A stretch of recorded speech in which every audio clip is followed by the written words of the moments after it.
Alright, what's going on, everybody? We are live for Ole Miss and Miami. The first of two semifinal games in the college football playoff. And should be a great game. Ole Miss getting the football first. Miami kicks off and it was a touchback. So they'll get the ball first at their own 25-yard line. But welcome to the stream, everybody. Let me pull up the game. Should be a very entertaining game. I took Miami in a close one, 24-20, but can definitely go either way. Hold on one second while I pull up the chat.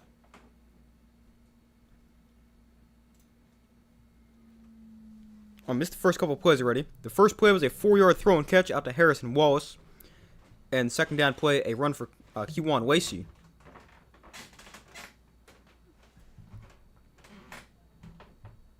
And Lacey picked up 2. So it'll be 3rd and 4 for Ole Miss. A very quick third down. It was a injured Miami defensive lineman on the play. Number 99 for them. I was hopeful he's okay. But I took Miami in this game 24-20. I think it's a close, lower scoring game. I just trust Miami's ability to control the line of scrimmage a little bit more. That's why I took them, but could definitely go either way.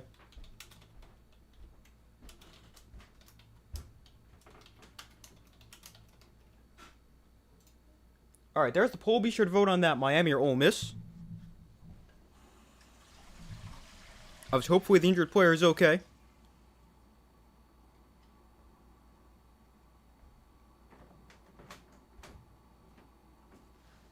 Still trying to pull up the game. But welcome to the stream, everybody. It'll be a 3rd and 4 for Ole Miss.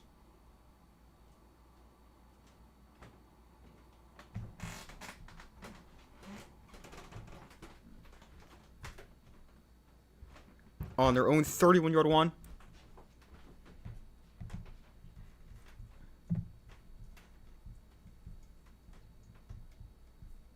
But they went to commercial for the injury timeout, so hopefully he's okay.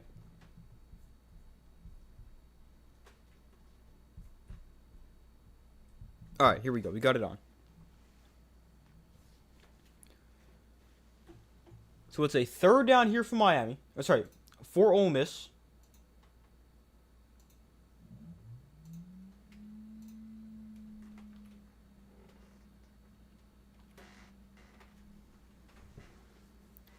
So 3rd and 4. Almost 44% on the season on 3rd down. Chambliss in shotgun. They got it back to his right. From their own 31. Chambliss can look to throw. Chambliss gets pressure. Trying to escape. Gets a throw off, but it's incomplete. Just had to throw it away. And it'll be 4th and 4. I wonder if they might call this grounding. It was not a receiver in the area and it did not cross the line of scrimmage. But that is going to be something to watch. Can Ole Miss protect Trinidad Chambliss? Right there on that play, the answer was no. And they will call intentional grounding. He did not get outside the tackle box, and the ball did not go across the line of scrimmage.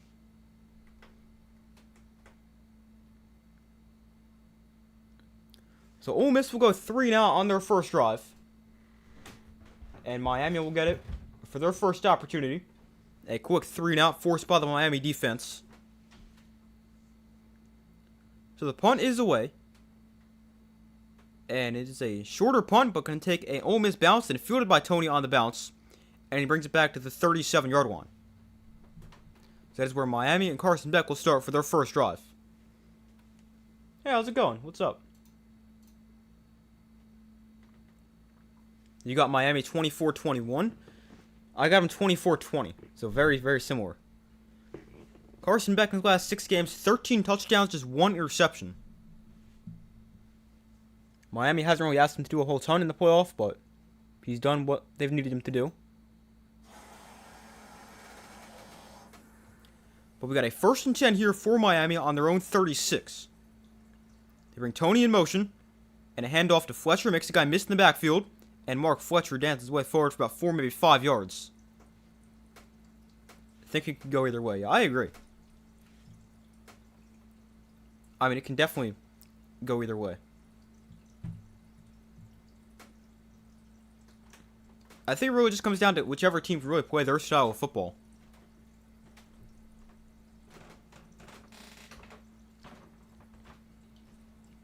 So 2nd and 5 here for Miami. Beck in shotgun, back to his right. Bring a receiver in motion. And Beck throws the outside. That's caught by Marion. And he stiff arms the guy to the ground. And gains about 7. A good solid pickup right there for Miami and a first down. I feel like I'm forgetting to do something. But I don't know what it is.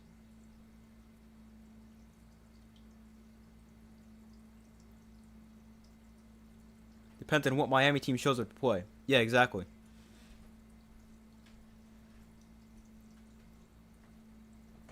But I mean, they've been pretty good recently, so you would think the good version, but you never know. Beck to throw here, gets pressured, steps up, throws one wide open, Tony, but it's incomplete.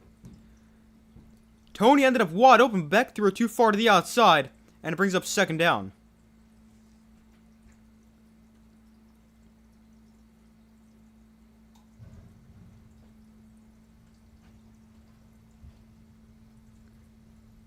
Looks like Carson Beck expects him to break to the outside. Tony just keeps running up the field. And that's a huge missed opportunity right there for Miami.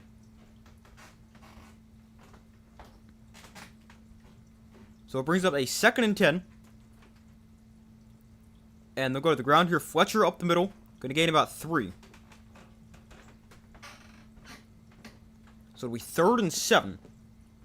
That's obviously a big thing to watch. Mark Fletcher and the Miami run game against the Ole Miss run defense.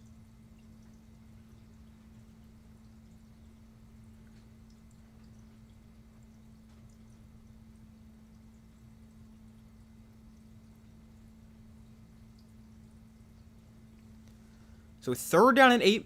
Beck in shotgun. Fletcher to his right. Miami a 46% conversion rate on 3rd down this season.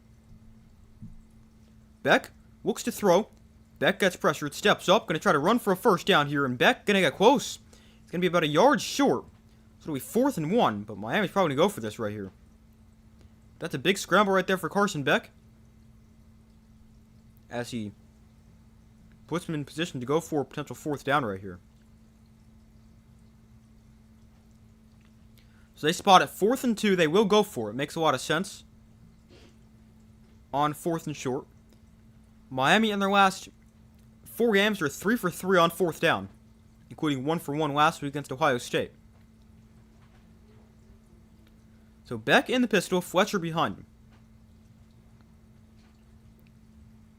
Beck hands it off on 4th down, and Fletcher got stuffed initially, but the second effort gets it. A first down for Miami. They gained 3, needed 2, and they moved the sticks on 4th down.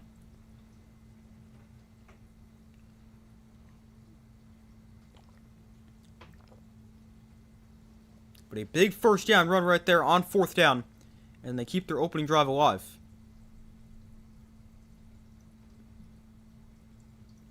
Good decision there. Yeah, I mean, I really think that's your only decision.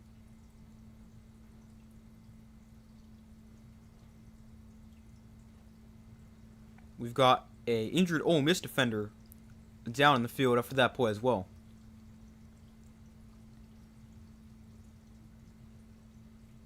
Also, I think I just saw somebody on Ole Miss playing with a Guardian cap. I did not know you can do that in college.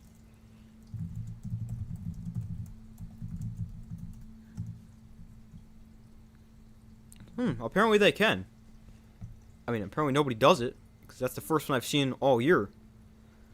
But apparently college players can wear Guardian caps. I never knew that until just now.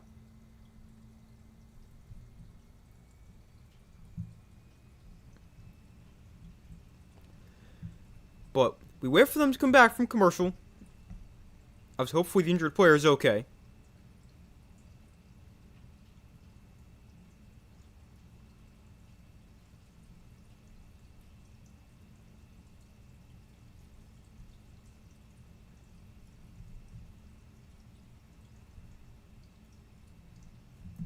Hold on 1 second. Let me pull up the box score for the game because I haven't done that yet.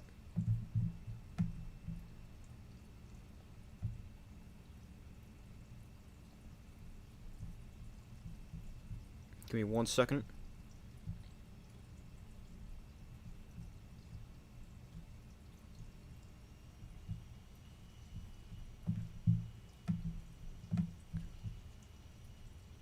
Alright. Now we're good. But we wait for them to come back from commercial.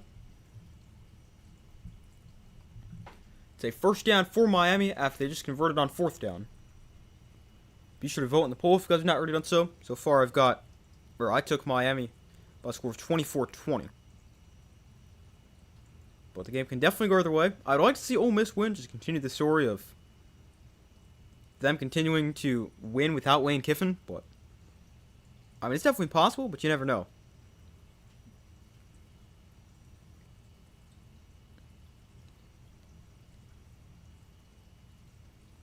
Alright, so they're back from commercial.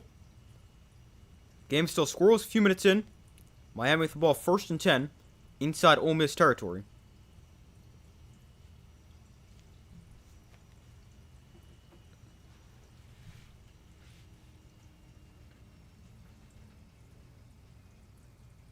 Winner of this game obviously goes to the national championship, which is in 11 days, January 19th.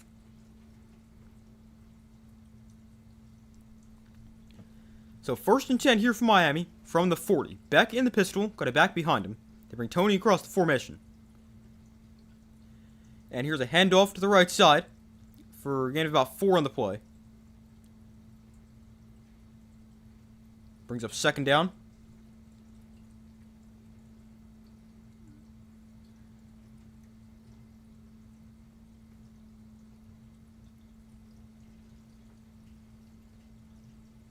That was Brown with the carry right there. Brings up 2nd and 5, 10 minutes to go in the opening quarter. Miami 7 plays, 29 yards so far. So Tony goes in motion. Beck throws it out to him on the screen. And Malachi Tony is going to pick up about 3 on the play, getting down to the 32. And brings up another 3rd down here for Miami.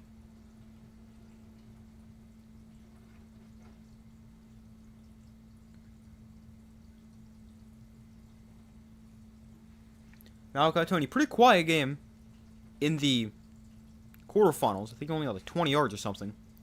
But Miami still able to win, obviously.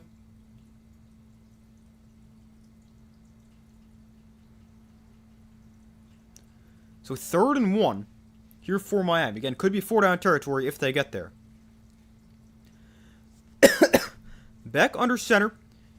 Gonna fake it to Brown, then throw it to him in the flat. And Brown gonna try to get the 1st down. Makes the guy miss and has the 1st down.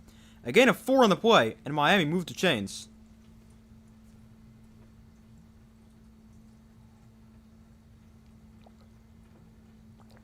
That was a great fake right there for Miami. I couldn't tell if they handed that off or if Carson Beck still had it. Oh, because Beck hid the football for a second. That's why.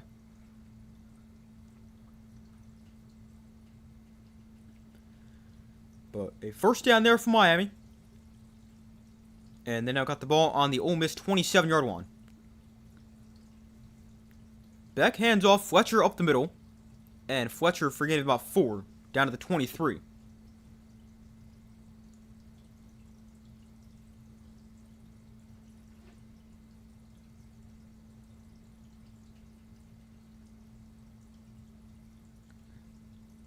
Mark Fletcher averaging 5.6 yards per carry this year for Miami. That leads the team.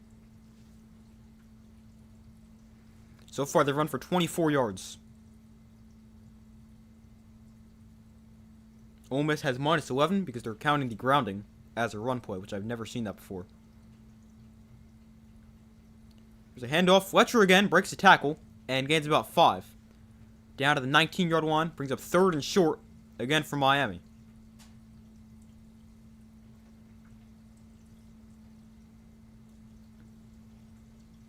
So we're halfway through the opening quarter.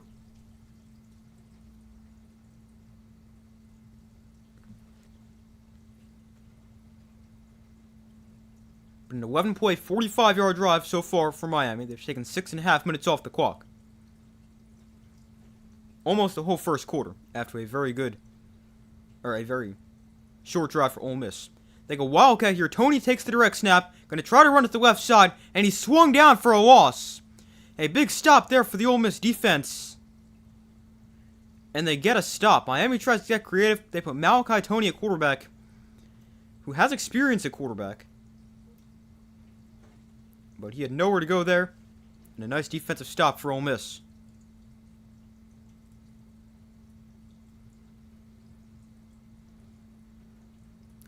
So it'll be a field goal try here for Miami. Carter Davis to try to give them the first lead of the day. 9 of 10 on the year from inside 40 yards. This is a 38-yarder from the left hash. And the kick for Davis is good. So Miami gets on the board first. They take the opening drive. It's a long drive, but ends in 3 points. And they're on the board first. It's 3-0 with 6:22 to go in the first quarter.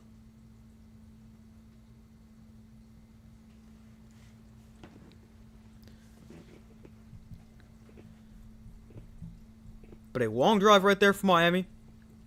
It's officially a 13-play, 44-yard drive that took 7 minutes off the clock. After the Ole Miss 3-and-out, as they got their first points.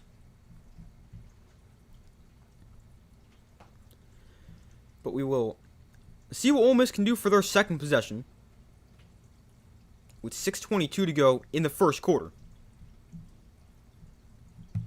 Ole Miss did not get off to a great start against Georgia. The offense did, but the defense didn't. They were down 21-12 at halftime.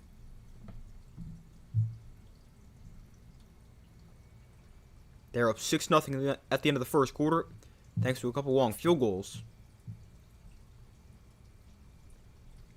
That was a crazy game. Best game of the playoffs so far by a lot.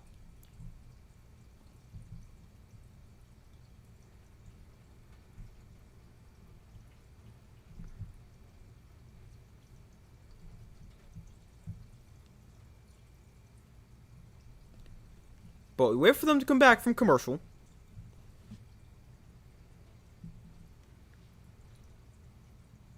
Oh, interesting. Damon Williams is going to play for Washington next year after the whole situation where he signed a contract with them to stay at Washington. Then he wanted to enter the portal. Now he's decided just going to stay at Washington because Washington wasn't going to enter his name into the transfer portal. I mean, it makes a lot of sense because, why would you when he's already signed a new contract to stay there and then decides to enter the portal? But now he's staying at Washington. He's officially announced after a very weird situation right there.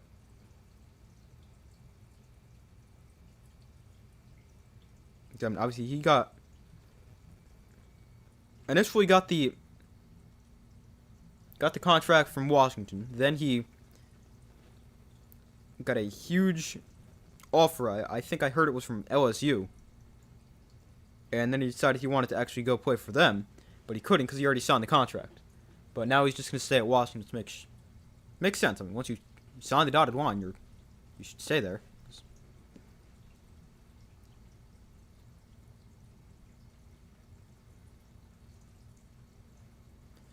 But we're back from commercial here. Ole Miss will get the ball back for their second possession. A quick 3-and-out on their first drive. And they're now down 3-0 with 6:22 to go in the first quarter.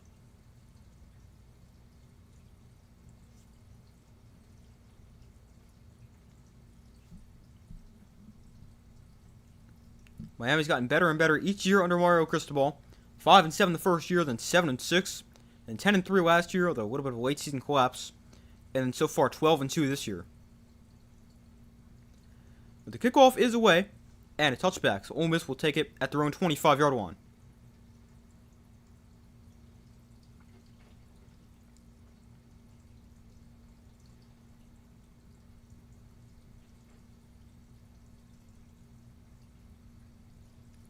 But they're going to go to another commercial because that's what they do after long drives.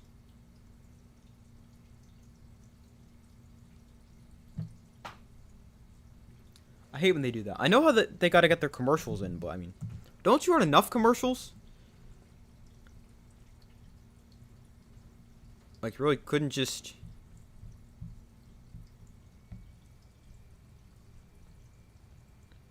I mean, just deal with it?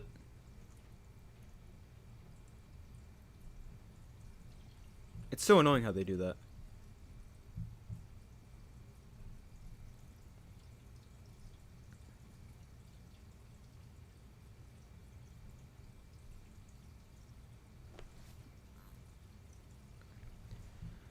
But again, we wait for them to come back from commercial.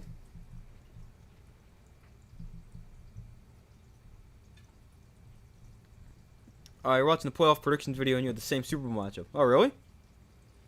Yeah, I mean, I really have no idea what's going to happen in the NFL playoffs. There's so many different things that could happen. I mean, I've been thinking Broncos Rams for a while, but I mean, who knows if that actually happens. With how crazy it's been this year, I'll probably be way off.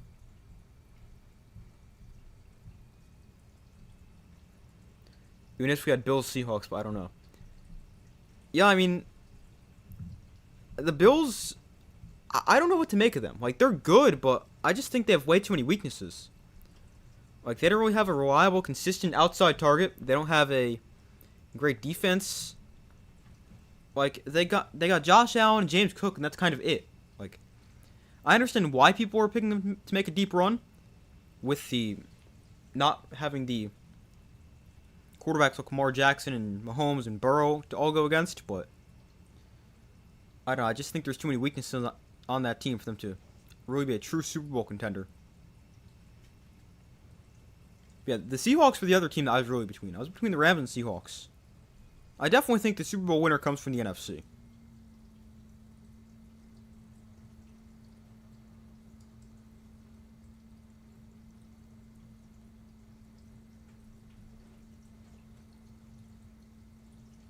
Won't be surprised if Bills win it. I would and wouldn't be surprised. Because, like, obviously they've been close in the past years. But, I mean, I just don't think their team's as good this year as it has been in the past.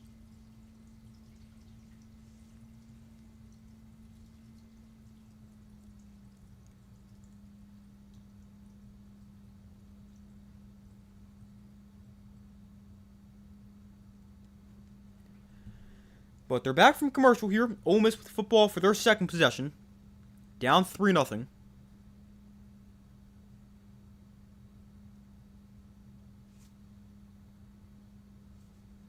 Ole Miss with the ball on their own 25-yard line. 6:22 to go in the first quarter.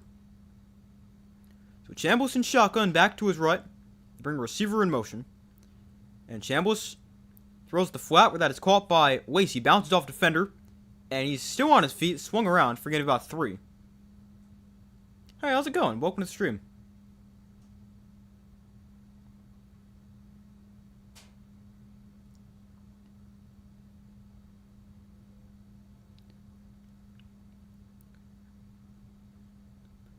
So second down here for Ole Miss, 2nd and 7 from their own 28. Chambliss in shotgun, Lacey to his right. And Chambliss going to keep it in the option, trying to get to the outside. And he's out of bounds near the line of scrimmage. Maybe we'll give him a yard. But not a whole ton of space to run.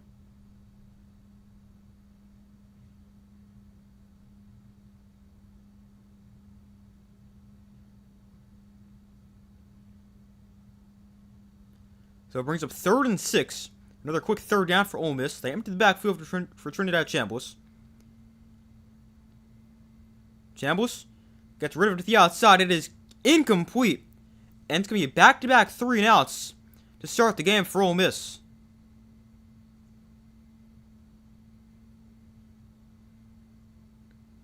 There was a free rusher completely unblocked. And that is what a free rusher means. Oh man, Chambliss took a huge hit on that one.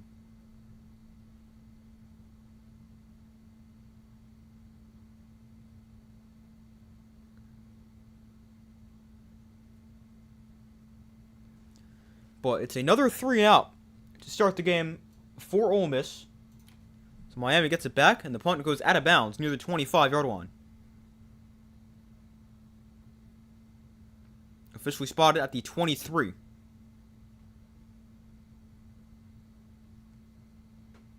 This defense is good. Yeah, their defense is insane. Like, that is why I took Miami. Because, I mean, I don't know how much success Ole Miss going to have offensively. Like, I think their offense is good enough to put up points, move the football a little bit, but I just don't know how consistent it's going to be. So that's one of the reasons I took Miami.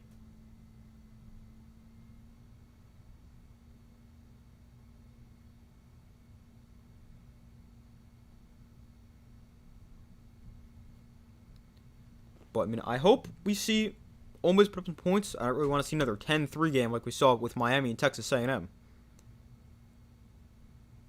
But, obviously, we'll have to see.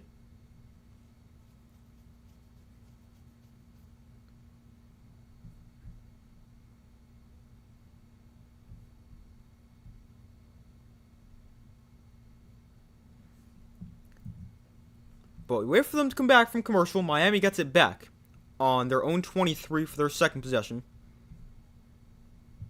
First drive, they went 11 plays.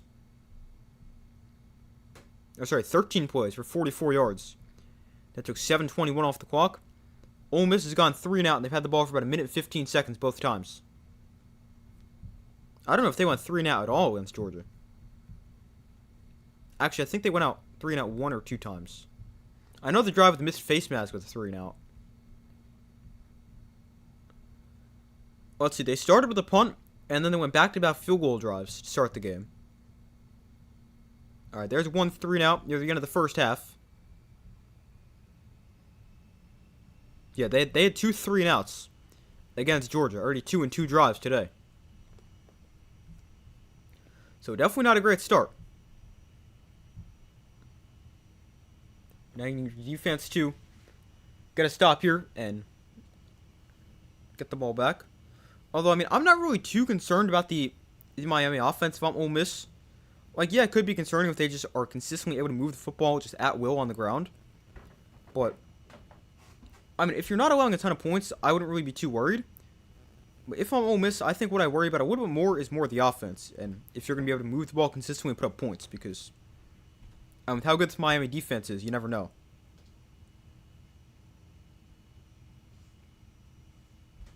But so far, not a great start for the Ole Miss offense.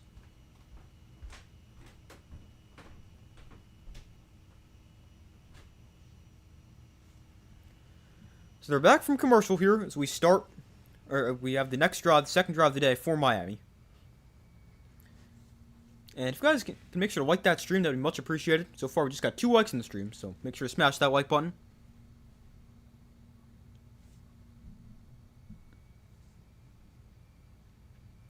So we got Beck in shotgun to start the drive for Miami. On their own 23, Carson Beck hands off to the left side for Brown, and he makes the guy miss, spins away from another, and gains 8 on the first down carry, getting to the 31.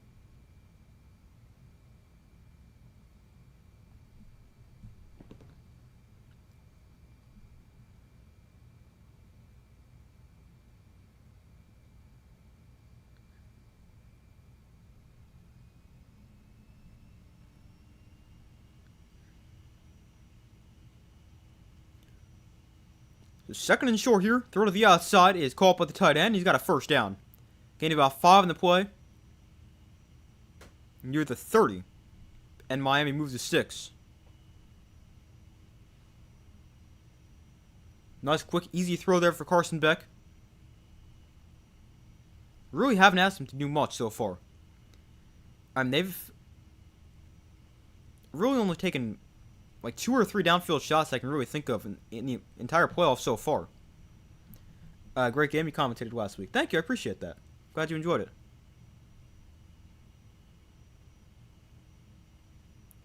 They fake the toss left here. Beck throws up the seam. It's caught by Tony, but takes a big hit. But he holds on to the football for a gain of 13. And a first down. There's also a flag on the play. And Ole Miss defender is down. So hopefully he's okay. And I wonder if this might be targeting.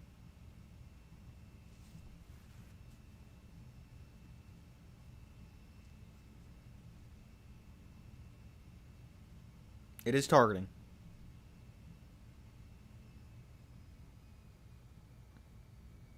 Hopefully the Ole Miss defender is okay. And Malachi Tony's okay, because he took a huge hit, although he looks okay. So let's see. They call targeting. Man, I'm not sure about this. Let's see. This is a better look.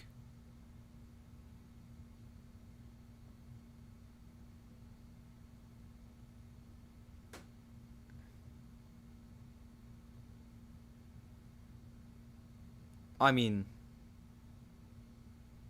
by rule, is that technically targeting? I guess so, because the defenseless player who takes contact to the head. But, I mean, it's face mask to face mask. I mean, I don't like this for targeting, but it is probably the right call based on what the rule says.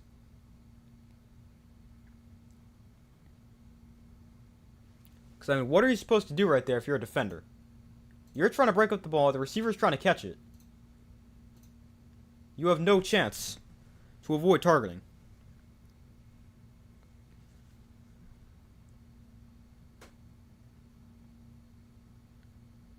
So let's see.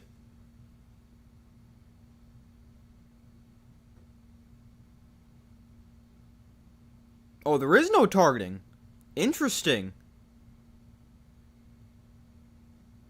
I mean, I like that there's no targeting. I don't really understand how it's not when you, like, physically break down the rule, but I mean, I do like that there's no targeting right there.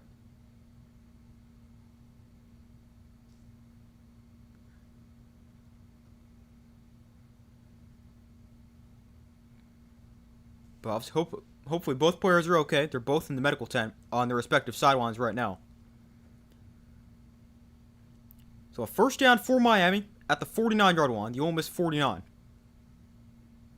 They bring C.J. Daniels in motion, and they hand it off to the left side for Brown, who tries to cut back and finds a lane. A flag comes down. Brown still on his feet to the 30-yard line, 19 yards if it stands. But this one could come back.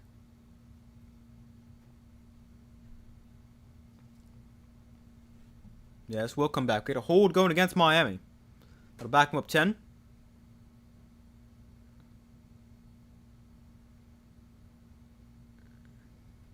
They call it against the tight end 87. And back him up 10. Whip off a 19-yard pickup.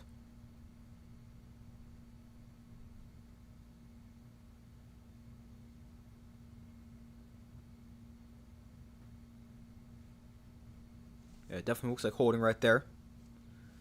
Defender is clearly trying to disengage with the block.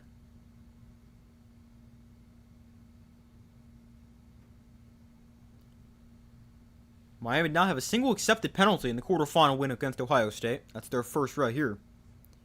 So 1st and 16. Here's a throw to the outside. That pass bobbled but caught. Although not much space after the catch. He'll pick up 2, maybe 3 yards. And Malachi Tony comes back into the game for Miami.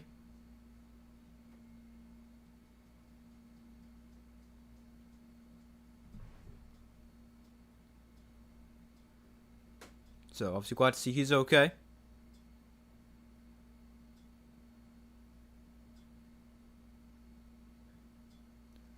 So 2nd and 13 for Miami. 2.5 minutes to go in the first quarter. Beck in shotgun, Fletcher to his left. They bring Marion across the formation. And Beck gonna look to throw. Has time. Steps up. Now he throws a backwards pass that bounces. That's then fielded on the bounce by Fletcher. And he's gonna pick up about 4. That was a very strange decision for Carson Beck to throw that.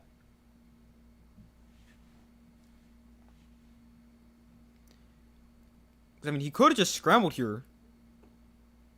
I mean, he's got nowhere to go. So then he throws a backwards pass. I mean, it ends up kind of working out because they get about 5 yards out of it, but what a risky right there.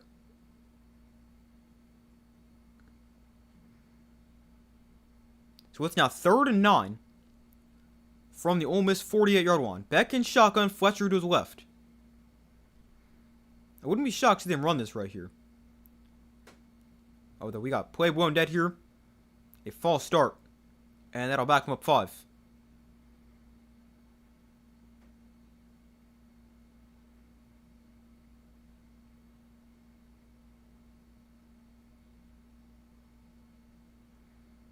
So that backs him up 5. Yeah, definitely a flinch right there from the left tackle.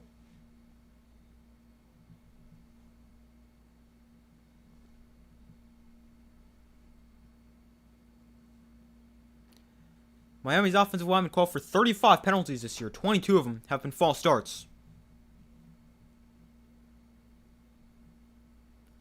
So it's 3rd and 14. Play clock winding down here. They'll get the play off. And it's a handoff here for Fletcher up the middle, and he goes nowhere. Taken down at the line of scrimmage, maybe got a yard. But it brings up 4th and long. And the Ole Miss defense going to force a punt. Nice job right there. But Miami, they move the football a little bit, but the Ole Miss defense, they get him behind the sticks. And then the defense able to get off the field on 3rd down.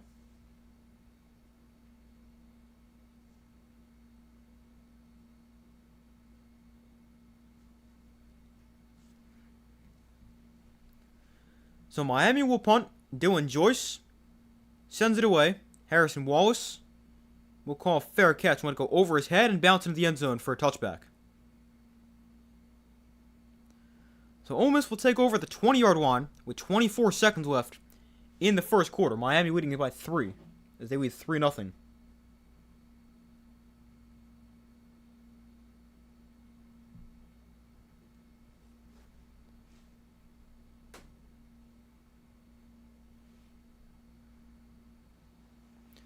But we'll have to see what Ole Miss can do here in their 3rd possession. Back-to-back 3-and-outs to start.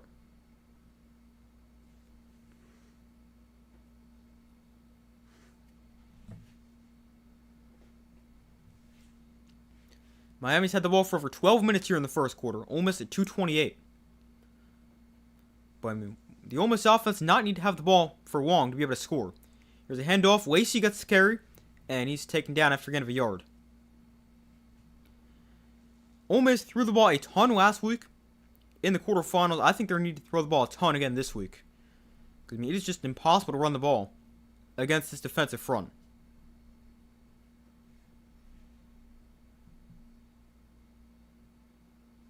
We got Ole Miss was trying to get an extra play, or just try to draw him offside. Somebody moved, but let's see, we got flags down. And they're going to call it against Miami, so Ole Miss gets the free 5 yards. And they're able to steal him right there before the end of the quarter.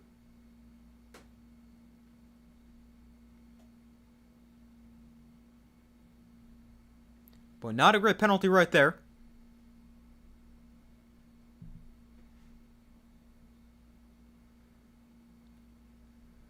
But that brings us to the end of the first quarter, a 3-0 Miami lead. At the end of the quarter, Ole Miss with the football on their 3rd drive. They've got a 2nd and 3. But a pretty bad first quarter right there for Ole Miss. I mean, I really don't think you could play much worse, especially offensively. I mean, back-to-back 3-and-outs is pretty much as bad as it gets, unless you're talking about throwing 2 pick-sixes. But it has not been good so far for Ole Miss, but I mean, they're only down 3, so I feel like if you're Ole Miss, you played not very well. But you're only down by 3 points.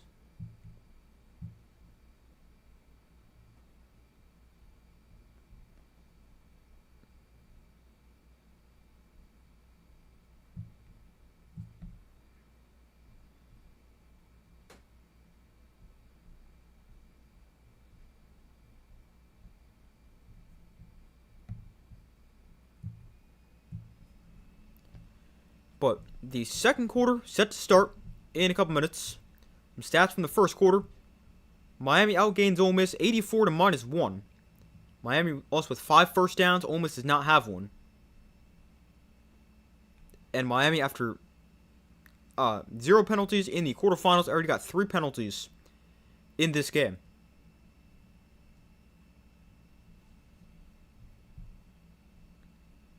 And time possession in that first quarter, 2:52 for Ole Miss, 12:08 for Miami.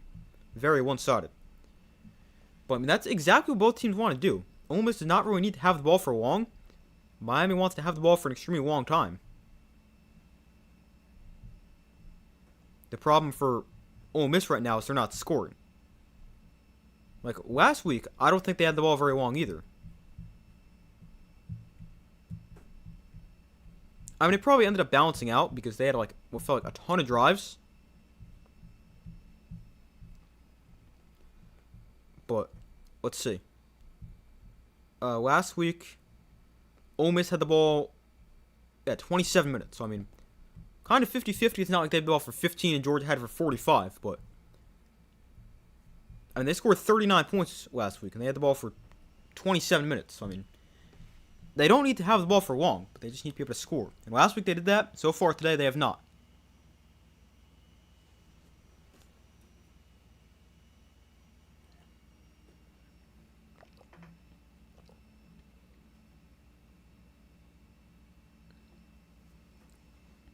But the second quarter will start in a few seconds. Right now, Ole Miss plays 2nd and 2.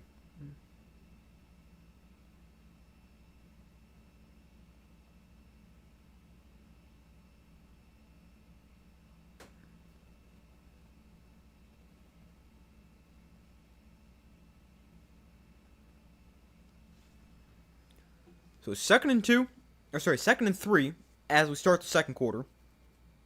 Winner of this game goes to Miami for the national championship game. So if Miami wins, they'll be playing the national championship game in their home stadium. Although technically as the road team, because they'll be the lower seed.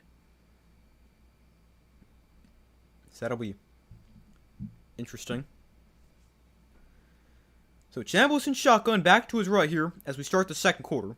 And he'll hand it off. Lacey up the middle. Keywan, Lacey breaking free. Lacey inside Miami territory. There he goes. Touchdown, Ole Miss. That's exactly what they needed. Ole Miss takes the lead. A long touchdown for Keywan Lacey. And Ole Miss on the board. A 73-yard touchdown. Wow, what a run. 73 yards and Ole Miss takes the lead. They do not need to have the ball for long. They scored in 34 seconds. And they take their first lead. That is probably the 24th rushing score of the year for Keywan Lacey. I mean, the guy's been a touchdown machine. But it ends up being a 2-play, 80-yard drive. And the extra point is right down the middle. And Ole Miss is now up 7-0. Or sorry, 7-3. Wow, if that was 78-3. That'd be pretty impressive. Did not see that one coming. Yeah, me neither. I mean, what a run. Just enough space up front that he'd have to make somebody miss in the second level. And then he's gone. But I mean, it is hard to run the ball against this Miami defense. But Lacey with a 73-yard touchdown.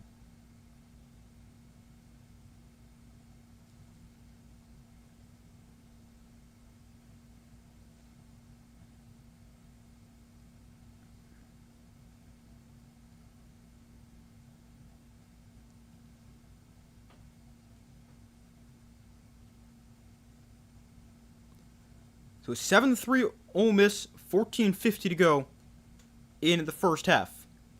That's the 24th rushing score of the year for Keywan Lacey. Run it 298 times for about 1,500 yards and 24 scores.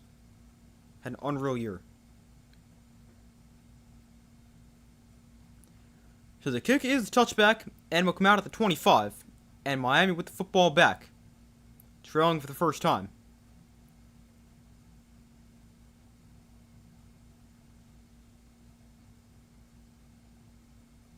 You know, this might be the first time Miami is trailing in the playoff. They did not trail against Texas A&M because they won that game 10-3. They kicked the first field goal.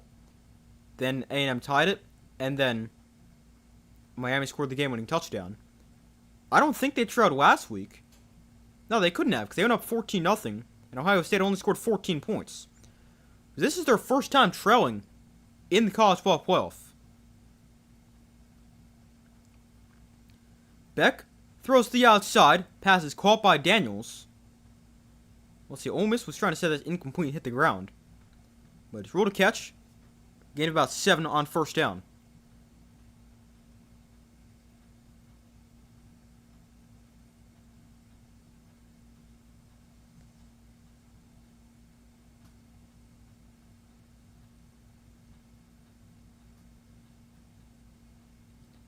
So 2nd and 3. Beck in shotgun. Fletcher to his right. They bring Tony in motion. And they hand it to Fletcher up the middle. And Mark Fletcher runs somebody over. And he gets up to the 43-yard line. And a Miami first down.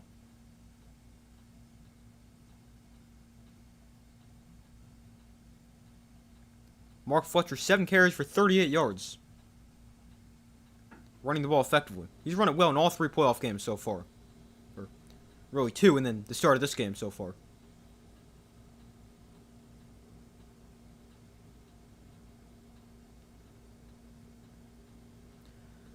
So from the 43-yard line, it's 1st and 10 here for Miami. Malachi Tony goes in motion. And play action, Beck looks to throw. He's got all day. And he just throws to the flat, but it's going to be a flag here. It ends up incomplete, but Fletcher got knocked down by the time the ball got there. So it'll be pass interference and a first down for Miami.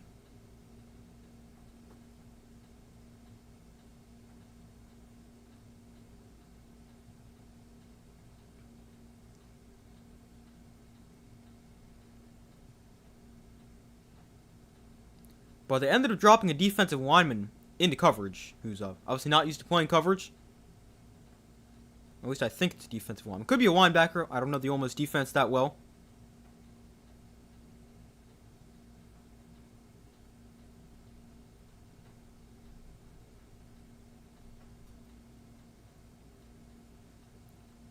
So 1st down from the 47 after the penalty. Here's a throw to the outside for Tony, but it's incomplete. And it brings up 2nd and 10.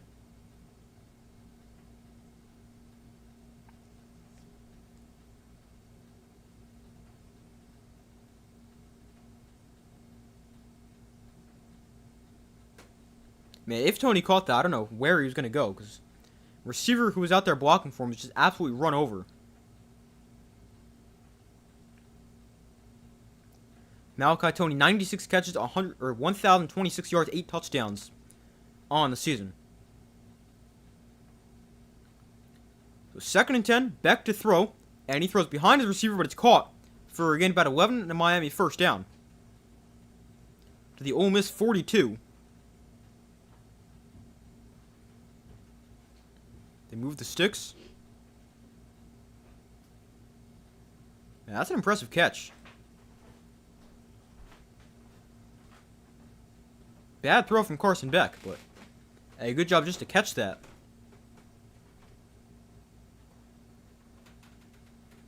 So 1st and 10 from the 42. Beck in shotgun, going to look to throw. And Beck gets pressured. Beck launches one deep down the field. And he threw it too far, looking for Malachi Tony, but it's incomplete.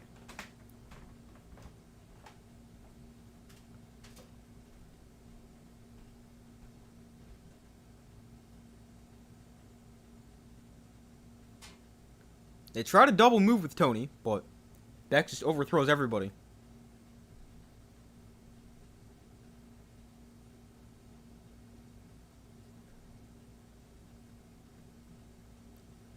So it brings up 2nd and 10. Beck now 8 of 11 for 59 yards. Beck going to keep this here on the option. And he'll gain about 3.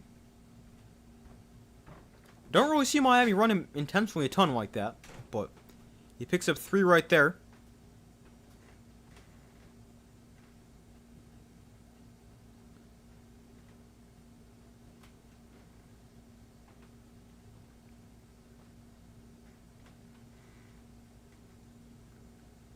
Carson Beck averaging 6.2 yards per carry on design runs in the playoff. 3rd and 7, could be 4-down territory for Miami. Look to throw. Beck, with time, throws over the middle. It's caught. Oh, man, big hit. But he holds on to the football at the 25-yard line in a first down. Lofton makes the catch.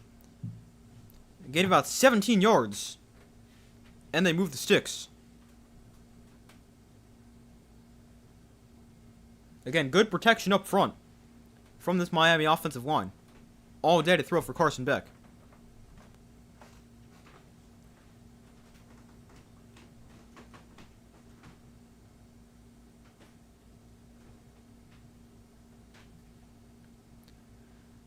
So 1st down here for Miami. Oh, man. They were not ready for the snap. A flag is down. Beck was trying to get somebody to go in motion. The center snaps the ball.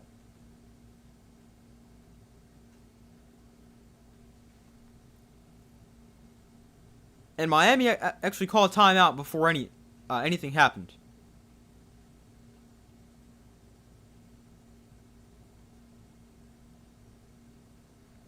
But that could have been bad. I mean, Miami was able to get it back, but they would have ended up losing like 9 yards. But instead, nothing happened, and a timeout called by Miami. 11:23 to go in the first half. And it's the first timeout spent by either side in this game.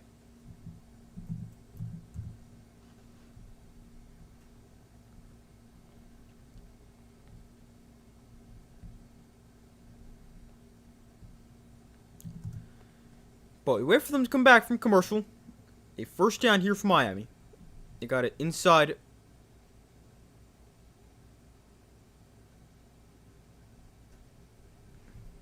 Inside Ole Miss territory. On a 7-play, 36-yard drive so far. On the Ole Miss 25.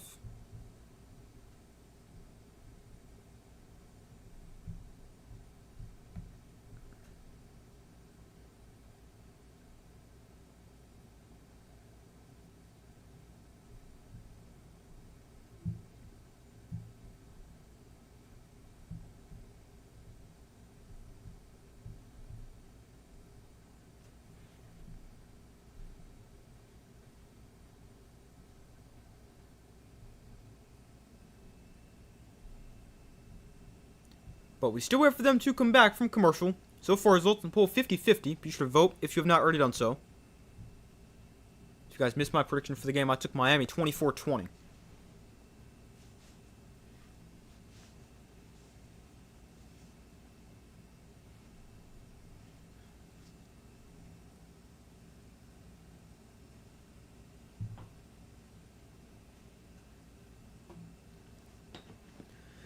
So they're back from commercial. We got a first down here for Miami after the timeout. With over 11 minutes to go in the first half.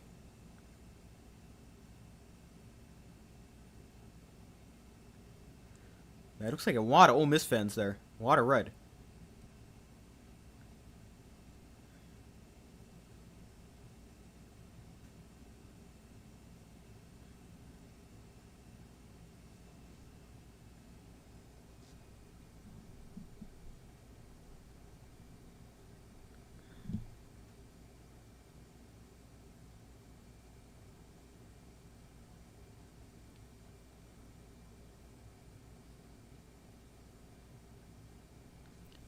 So from the 24-yard line, Beck turns around and hands off to Brown up the middle for a gain of about 3, maybe 4.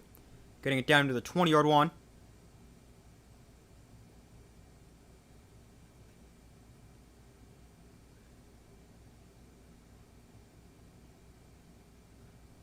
Brings up about 2nd and 6 here for Miami. 11 minutes to go in the first half.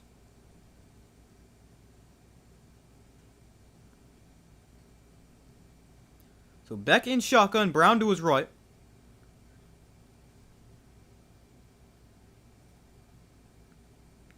Beck looks to throw.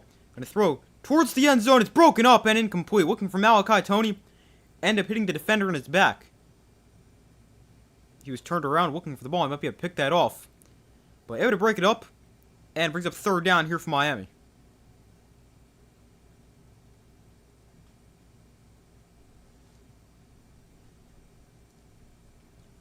Nice coverage right there.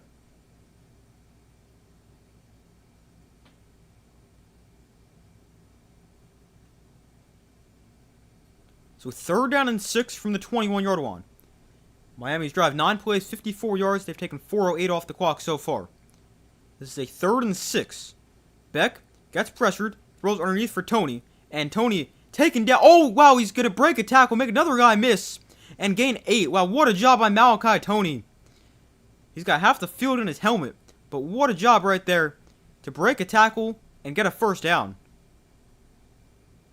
I did not think he was going to be able to break out of that tackle right there.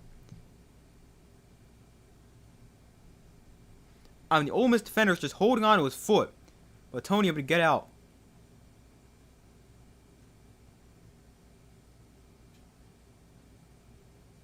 That's a missed opportunity right there. 10 play, 62-yard drive so far. There's a handoff from Mark Fletcher up the middle. And Fletcher gets it down inside the 10 near about the 7-yard line.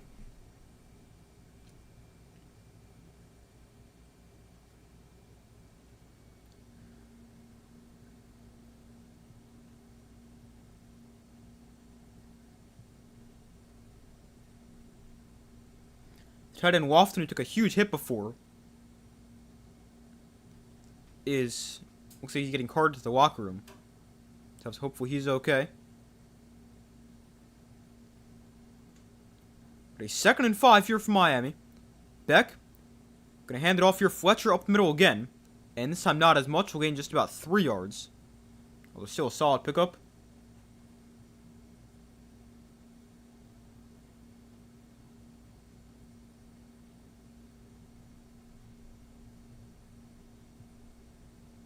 Mark Fletcher's already run it 9 times for 45 yards.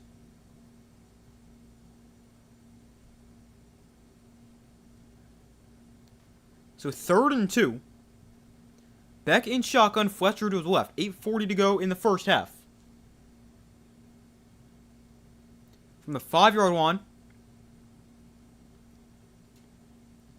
There's a 3rd straight carry for Fletcher. Up the middle, Fletcher is going to get the first down. He's short of the goal line, but he gets down to the 2 and moves the sticks. Another 3 yards there for Miami. And a first down.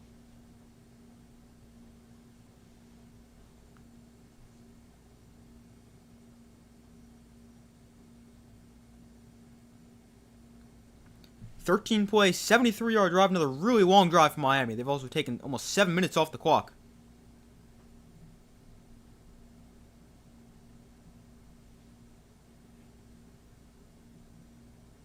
So 1st and goal here for Miami. From the 2. Beck under center. Brown is the back. And they're going to hand it to him. Brown, he slips and he's stopped for a loss of 2.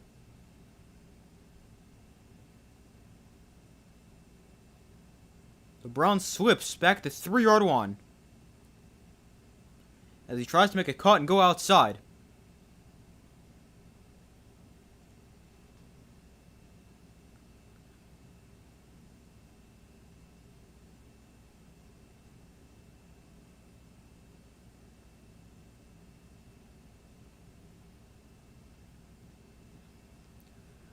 So 2nd and goal, they're actually back to the 4-yard line now. Same type of formation, same play. And Brown lunging towards the end zone. He's in. Touchdown, Miami. Brown with a touchdown run. Miami scores their first touchdown. They take the lead right back. After a long touchdown drive, it's about to be 10-7 Miami. Shamar Brown, a 4-yard touchdown.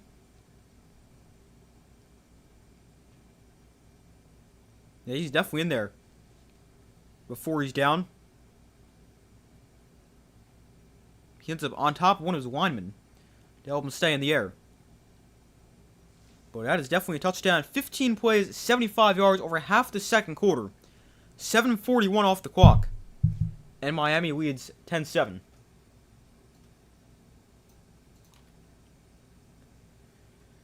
So the biggest problem for Ole Miss in this game might be the fact they only got the ball like 5 times. Now, I mean, obviously they scored very quickly on their last drive, but the problem is Ole Miss had the ball for like 2 minutes. It's probably more like 4 minutes, but still. Ole Miss has had the ball for 3 minutes and 2 seconds. Miami's had the ball for 19 minutes and 49 seconds. And, I mean, not only is that just annoying when you're on the field for 10 years, but eventually your defense is going to get worn out. I mean, they were on the field for 32 minutes against Georgia. They've already been on the field for 19 minutes here in the first half of this game.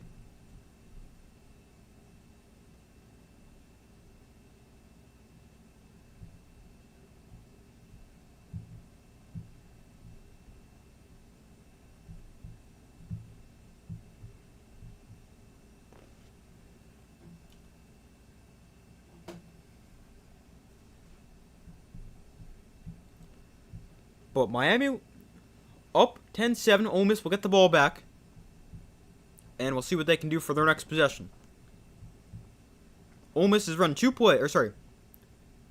They've run 8 plays. Last drive was a 2-play drive. They've gone 3 and out twice. And then last drive, 2 plays, 80 yards. A 73-yard touchdown from Kewan Lacey. But we'll see what they do. Down by 3 once again. With about 7 minutes to go in the first half.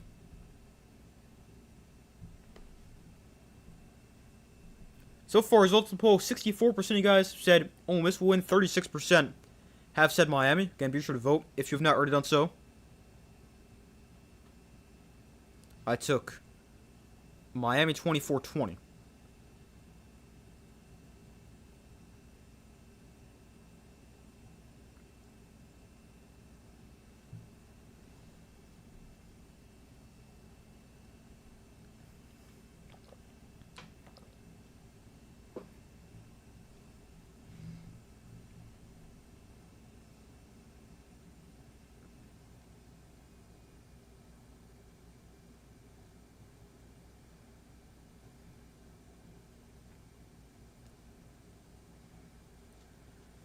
So they're back from commercial. A first down here. Oh, sorry. Ole Miss will get the ball back, and then they'll have a first down. But they'll get the ball back.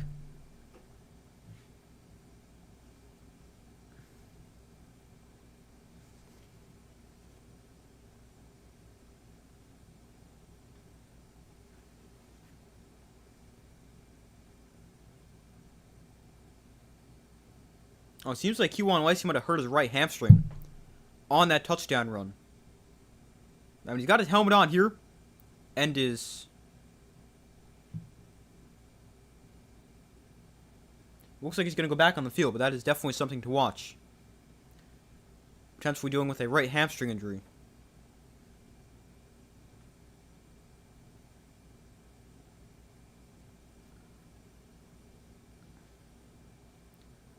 The kick gets blasted through the end zone, and comes out to the 25-yard line.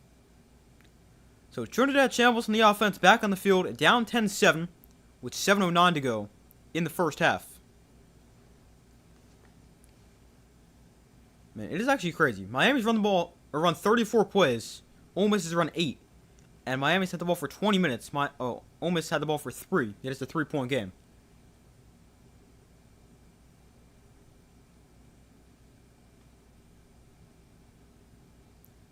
Kewan Lacey not on the field here to start the drive for Ole Miss. Instead, Logan Diggs is the back. So from the 25, Chambliss in shotgun, Diggs to his left. Chambliss going to look to throw. Chambliss checks down to Diggs in the flat. And Diggs going to break a tackle, stay in bounds. And he's thrown out of bounds after... You're the first down marker, but he stepped out after getting about 6 on the play.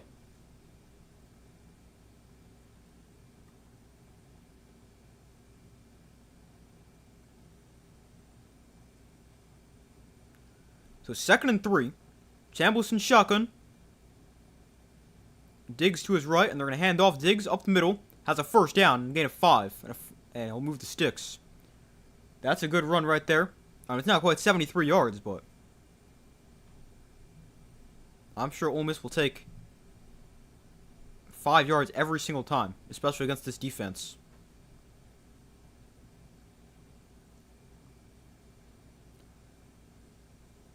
From the 38, Chambliss can look to throw here off play action. And takes a shot deep down the field. It's incomplete, thrown out of bounds. Dijon Stribling, the intended target. Chambliss took another huge hit on that one. And there's a flag. Wonder if this might be roughing the passer.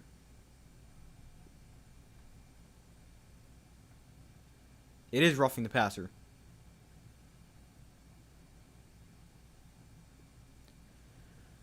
So Chambliss takes a huge hit, but they got 15 yards for it.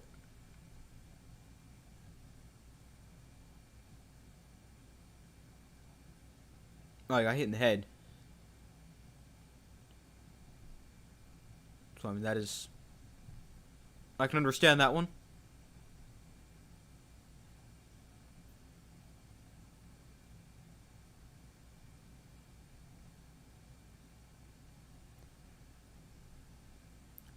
So from the Miami 47, Chambliss can look to throw again. Throws up to Siemens, call for a first down.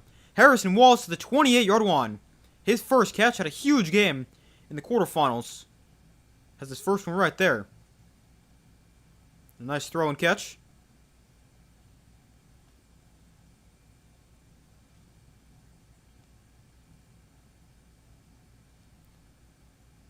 Chambliss throws a screen to the outside here, make a guy miss, keep his balance, and gain about 3. I'm not sure who that was. 17 right there with the catch. 5.5 minutes to go into the second quarter.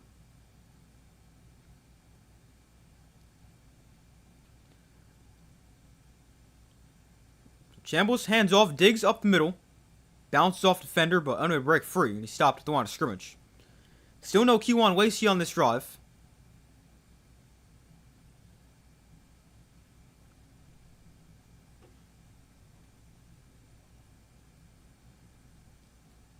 .5:03 to go in the first half.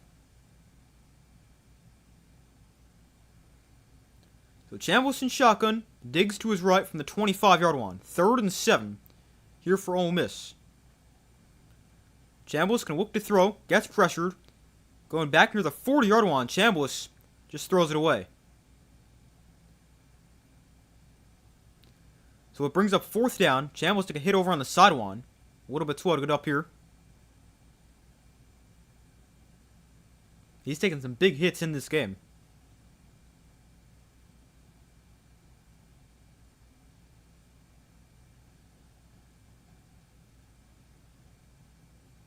I mean, that actually wasn't a huge hit, just a little bit of a push, but he went sliding out of bounds.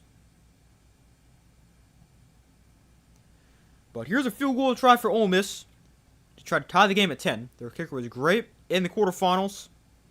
Made from 50 multiple times. And this one from 42 is right down the middle. So 10-10. As Ole Miss ties it up. Their best physical drive of the day, even though it only ends in 3 points.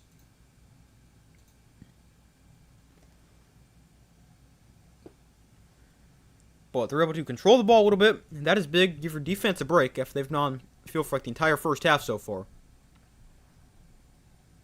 But that drive, 7 plays, 51 yards. They only took 231 off the clock, though. So they're up to 5:33 in terms of time possession. But, I mean, at least it gave your defense a little bit of a break.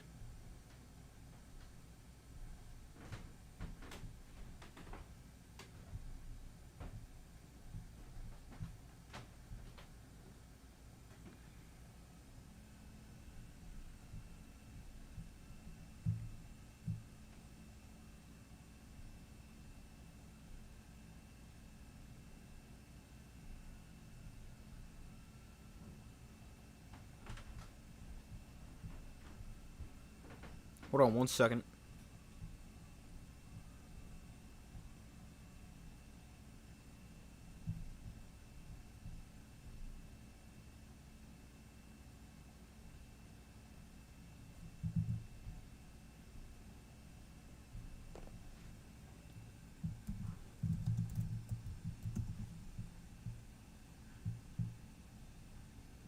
One second.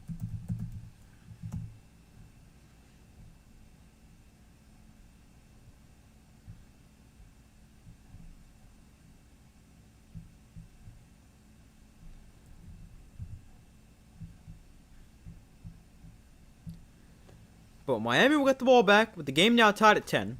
First time we've been tied today since it was 0-0. Halftime, give us your thoughts on Harbaugh and the Giants. Okay, will do.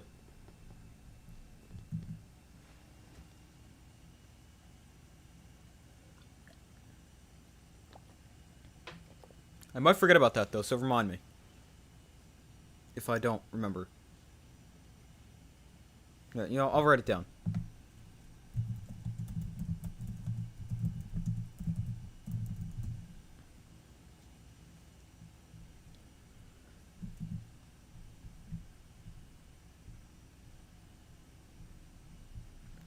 Alright, so they're back from commercial.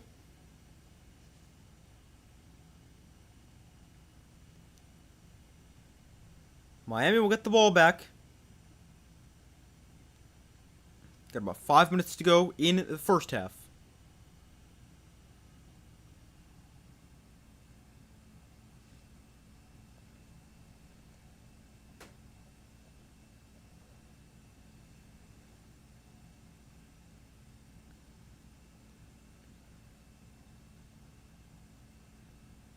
So the kickoff is away, 4:38 to go in the first half, to be exact.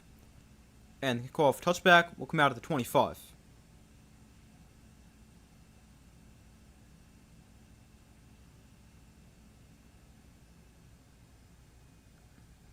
But Miami's offense, they've played pretty well so far. They've gone down the field very slow, which is what they do. Not many huge plays, but a very methodical drive both times. Drive's got a field goal and a touchdown. And that'll take a ton of time off the clock. So let's see what this drive Miami can do. They can't take 10 minutes again because there's only 4:34 to go. Sorry, 4:38 to go in the half. So Beck in the pistol, Fletcher behind him from the 25. We'll start off on the ground. Fletcher is stopped after a gain of a yard. Not much space to run. Nice stop of the Ole Miss defense.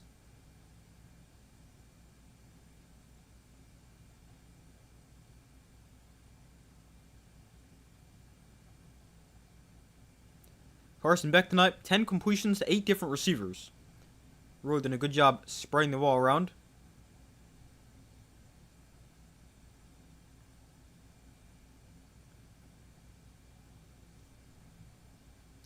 Beck to throw on 2nd and 9. Throws outside. It's caught by Marion, and he's tripped up. Nice tackle in space.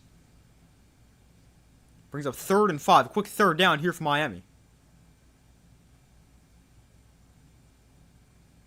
A stop here for Ole Miss could be big. They can get the ball right back to the offense and continue to build on the momentum the offense has been doing. That'd be good.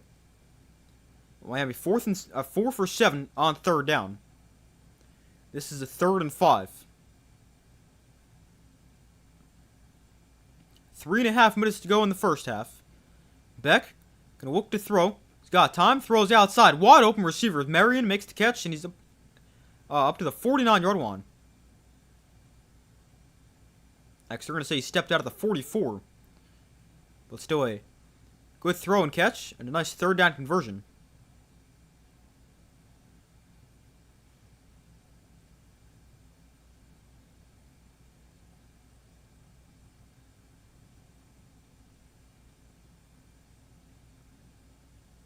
Yeah, he did step out at the 43. Marion tonight, 3 catches for 26 yards. Beck throws the outside here. Gain of about 4 on the quick throw of the tight end.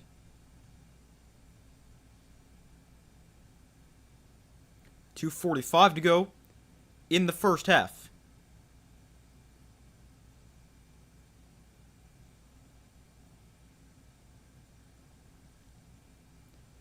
Miami 5 for 8 on 3rd down.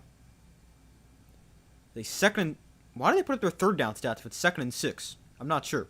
But Beck rolling to his right here, gets pressured, sets his feet, throws way downfield, wide open receiver, Keelan Marion, touchdown Miami. He was wide open, and Miami retakes the lead. A 52-yard touchdown, and Miami with a long touchdown, and they retake the lead. They go 5 plays, 75 yards. They take 2 minutes and 20 seconds off the clock. That looks like an Ole Miss drive right there. 75 yards in 2 minutes.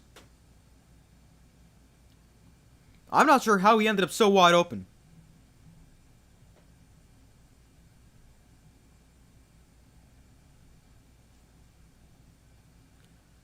The extra point right down the middle. 17-10. Miami leads Ole Miss. Well, I really would not expect this first half to be so high scoring. 17 first half points is pretty impressive. Where's the defense? That's a great question. So let's see. Also, it looks like the safety comes down as soon as Beck starts to scramble, and then I mean, the corner obviously thinks he got safety help, so he lets him go.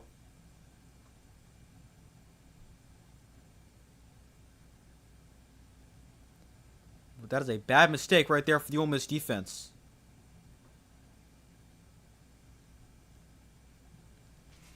That might be the most open receiver Carson Beck has ever seen in his life.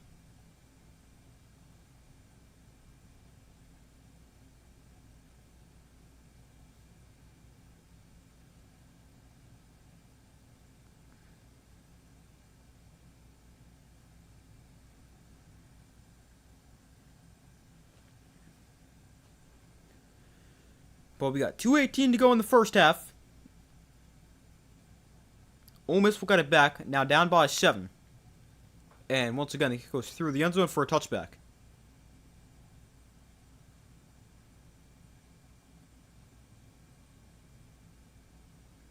So let's see how Ole Miss responds here and what they'll do offensively for their next possession. Carson Beck is 14 for 18, 156, and a touchdown.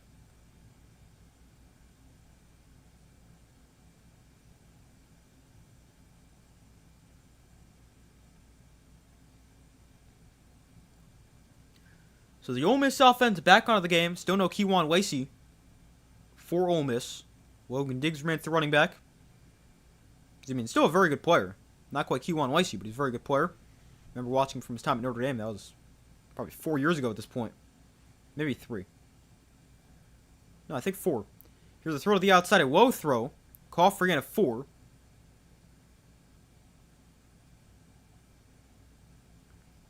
Ole Miss on their first 4 drives, 2 3-and-outs, and then a touchdown drive and a field goal. Ole Miss will knock another play off before the 2-minute warning. So we reach 2 minutes to go here in the first half. It's a 2nd and 6 for Ole Miss and a 17-10 Miami lead.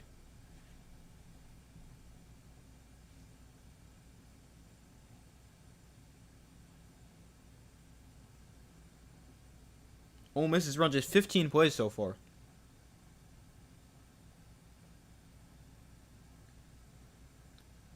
I was just about to say something. Now I don't remember what it was now.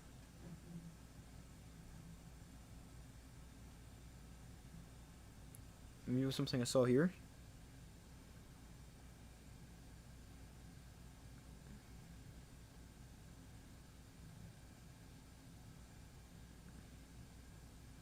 I got no idea. Tomorrow I took Indiana. I took them 24-17. 2017? I think 24-17. Yeah, I took Indiana. How about you?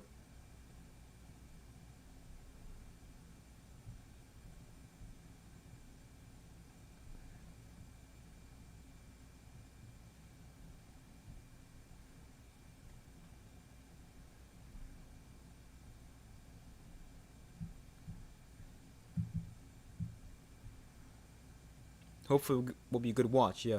I agree. I mean, I think it should be a pretty good game. I definitely think this is the... Well, I don't know about the more entertaining matchup, but the game we're more interested to see it play out with how different they are, if that makes any sense. Yeah, I think tomorrow should be pretty close.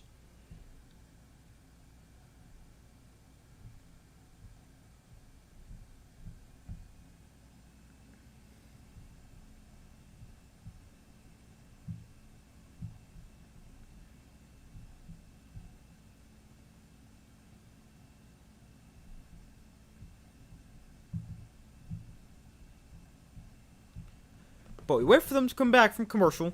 2 minutes left in the first half. Miami's got 2 timeouts. Ole Miss still with 3. And Miami also gets the ball to start the second half. So if you're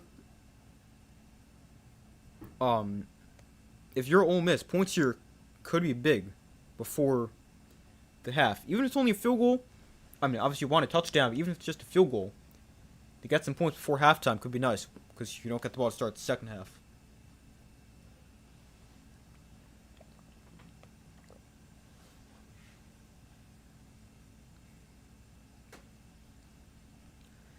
So they're back from commercial.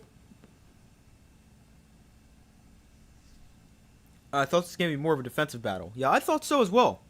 I mean, I didn't think it would be like 10-7, but I thought it would be a little bit lower scoring.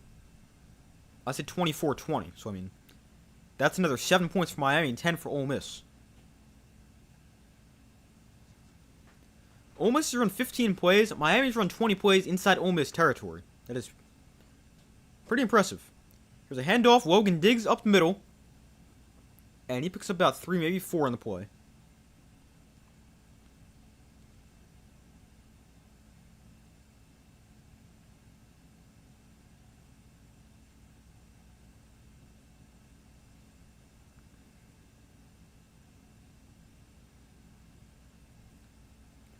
So 3rd down. We go Wildcat here. Diggs set to take the direct snap. He fakes the toss. Tries to run up the middle and he gets stuffed. So it brings up 4th down. And Miami calls timeout with 1:24 to go. Diggs took the direct snap. They faked the toss to Chambliss to the right. And then had Diggs take it right up the middle. And that did not work. We saw them do a similar thing against Georgia in the quarterfinals. That also did not work.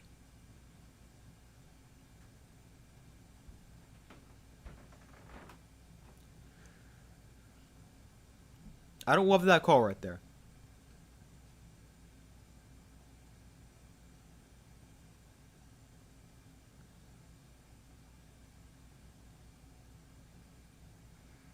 But after that one, Ole Miss now 0 for 4 on 3rd down.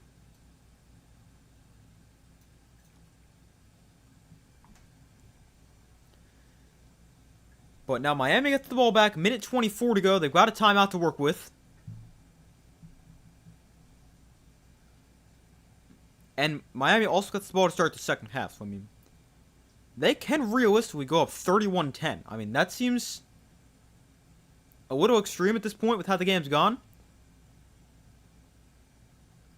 But, I mean, even if you're talking just a field goal now and a touchdown after halftime, you're still talking about 27-10 before Ole Miss really has a chance to touch the ball again. Malachi Tony calls fair catch at the 25-yard line. And that is where Miami takes over for their next drive.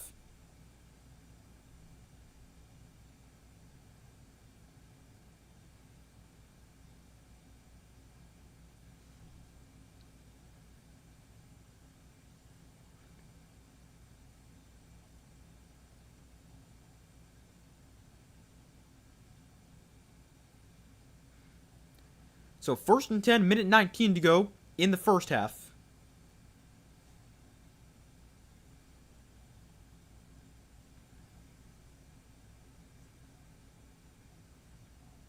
So Beck in shotgun, back to his right. Let's see what they can do here before halftime. 1 timeout for Miami. Beck gets pressured and sacked. Back at the 26-yard line. Sorry, maybe the 16-yard line that might have been.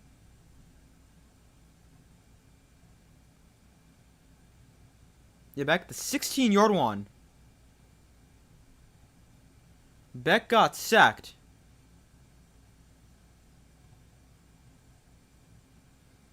And that is not the way Miami wanted to start the drive.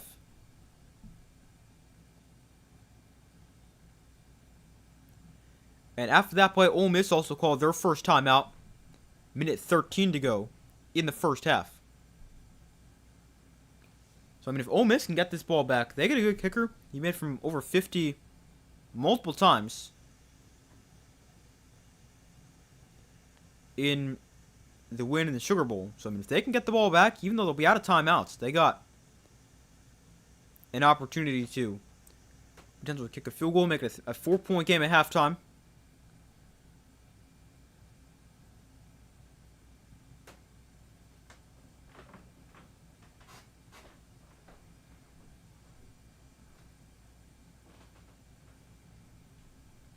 So it's 2nd and 18, 1:14 to go in the first half. So Beck in the pistol, got a back behind him. And they'll play it safe here, go on the ground with Brown. And he's stopped after getting 2. Imagine we'll see another timeout here for Ole Miss. And we will, as the clock stops with minute 10 to go.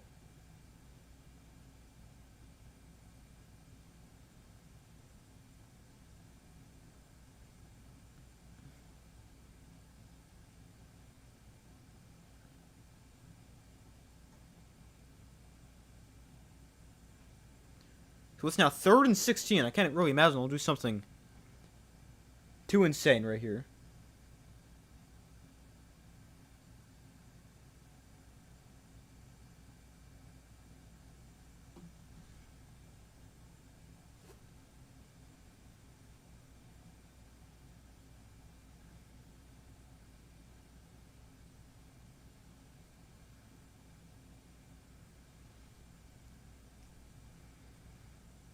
But it's 3rd and 16. Each team with 1 timeout remaining.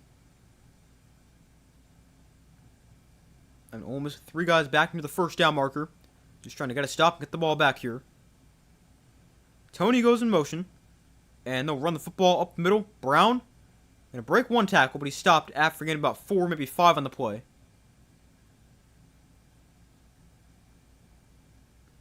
And there's the final timeout of the first half for Ole Miss. Stops the clock with 1:02 to go. So they'll get the ball back. And realistically, they'll have about 55 seconds with the time to punt. Takes time off the clock. They'll have 50 to 55 seconds. So, I mean, they'll have plenty of time to try to put a drive together. And at the very least, get into field goal range.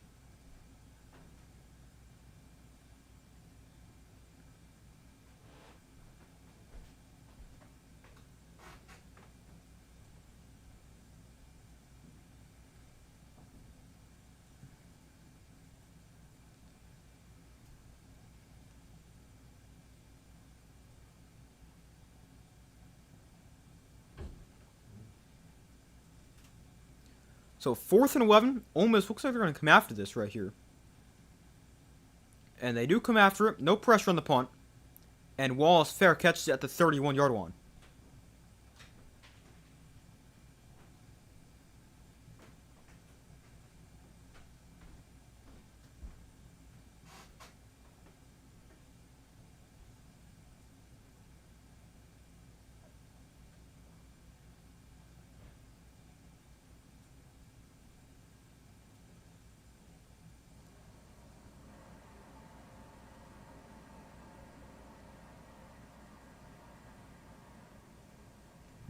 So 55 seconds left in the first half.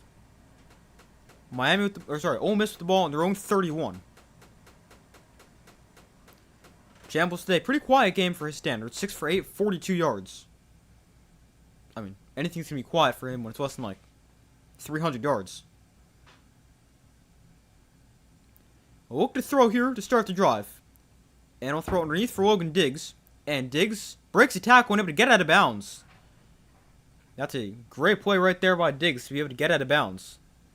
That's something Ole Miss did not do in the end of the first half against the Sugar Bowl.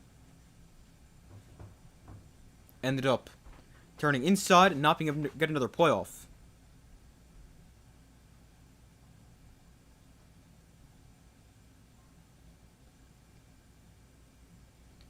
So 2nd and 6 from their own 35.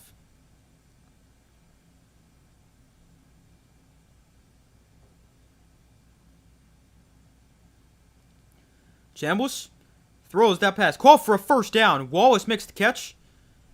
A gain of about 9. Getting into the 43-yard line. Nice throw and catch. Clock temporarily stopped with 41 seconds left.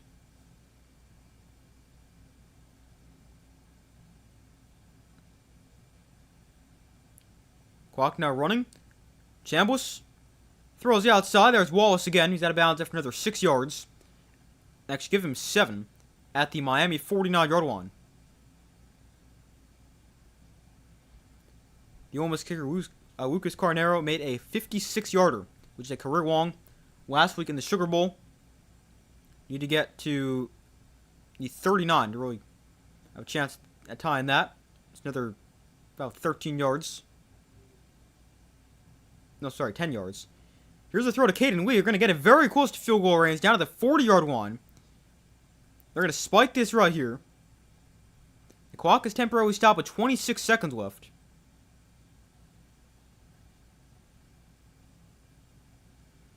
So they spike it with 40 seconds. Sorry, at the 40 to 24 seconds on the clock. Carnero's made a program record 28 field goals so far. So 2nd and 10, 24 seconds. And here's Miami calling their 3rd and final timeout.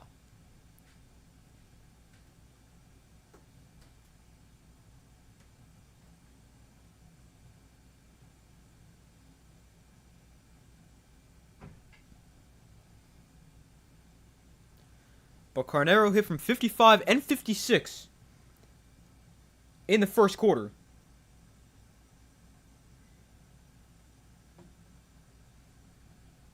And hit from 47 to win the game.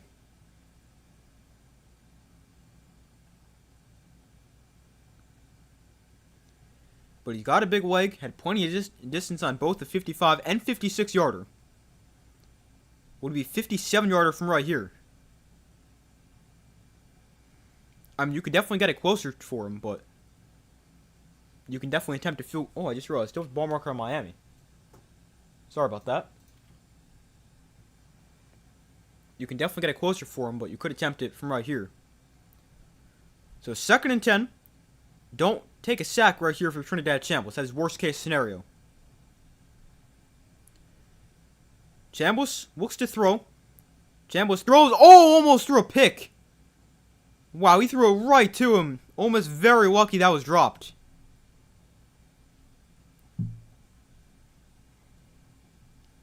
And that was not good. He's trying to get it to Caden Lee running an out route. And I mean, they are so lucky he dropped that, because otherwise that might be 7 going the other way. Probably is. So it's now 3rd and 10. They're just trying to get an extra 5 to 10 yards. Chambliss to throw on 3rd down. They got the out route there, but this time the receiver drops it. And it brings up 4th down.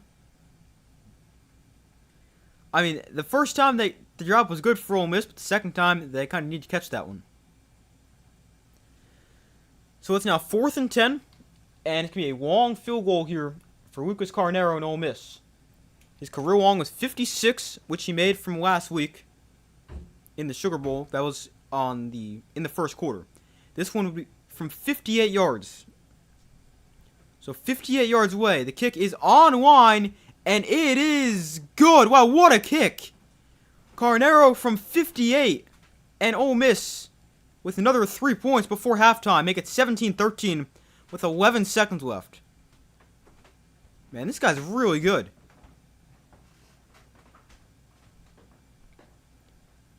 He's now made from 55, 56, and 58 over the last over the last 2 games for Ole Miss. Man, what a kick. This guy really is something.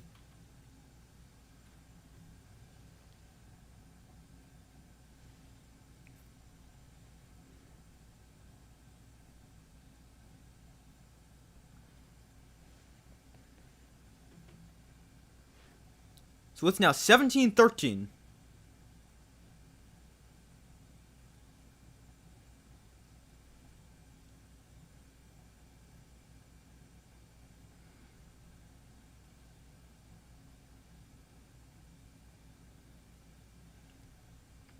Good game, or great game. This playoff has given us some unexpected and good matchups. Yeah, it really has. It's been a pretty entertaining game so far.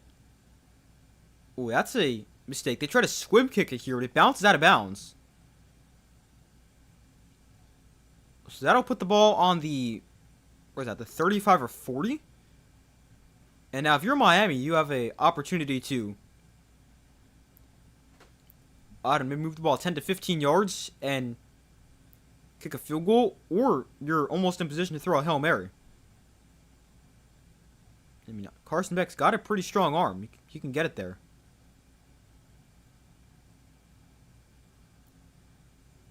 Instead, they're just going to take a knee.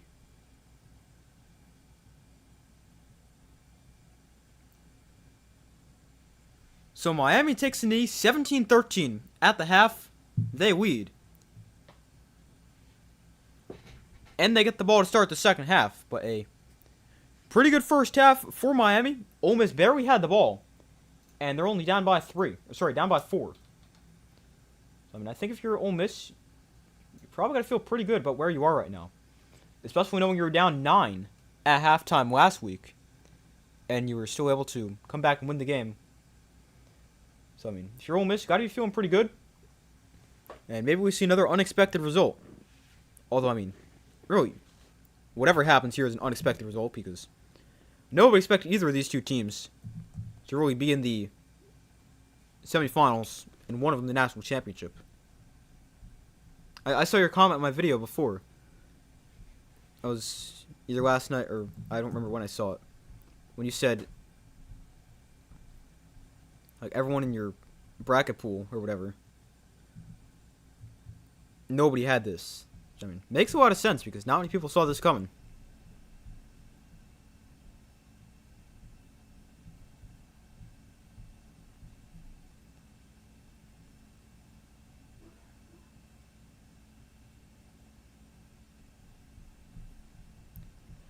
But I'm going to go take a quick break. I'll be right back. I'm going to go use the bathroom, fill my water, and I'll be back in a couple minutes.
Alright, I'm back. So we got a 17-13 Miami lead at the half. Been a pretty good first half. I mean, a lot more points than I expected. I expected this to be on the lower scoring side. I ended up predicting 24-20. But it definitely seems like we're going to see a few more points than that. But hopefully it continues to be a pretty good game. Now, as far as an updated score prediction goes, I originally said Miami 24-20. I'm going to stick with Miami just because they look like the better team. I mean, I'd like to see Ole Miss with the win, but it can still definitely go either way. I mean, a 3-point game at the half. We saw Ole Miss come back down 9 at the half last week, 21-12. But as far as an updated score prediction goes, I will stick with Miami, and we'll take them by a score of... Let's see. We'll go... Let's see, we'll give them another touchdown. We'll go 27... We'll go 27-24. I think Ole Miss makes it close. But I'll still take Miami.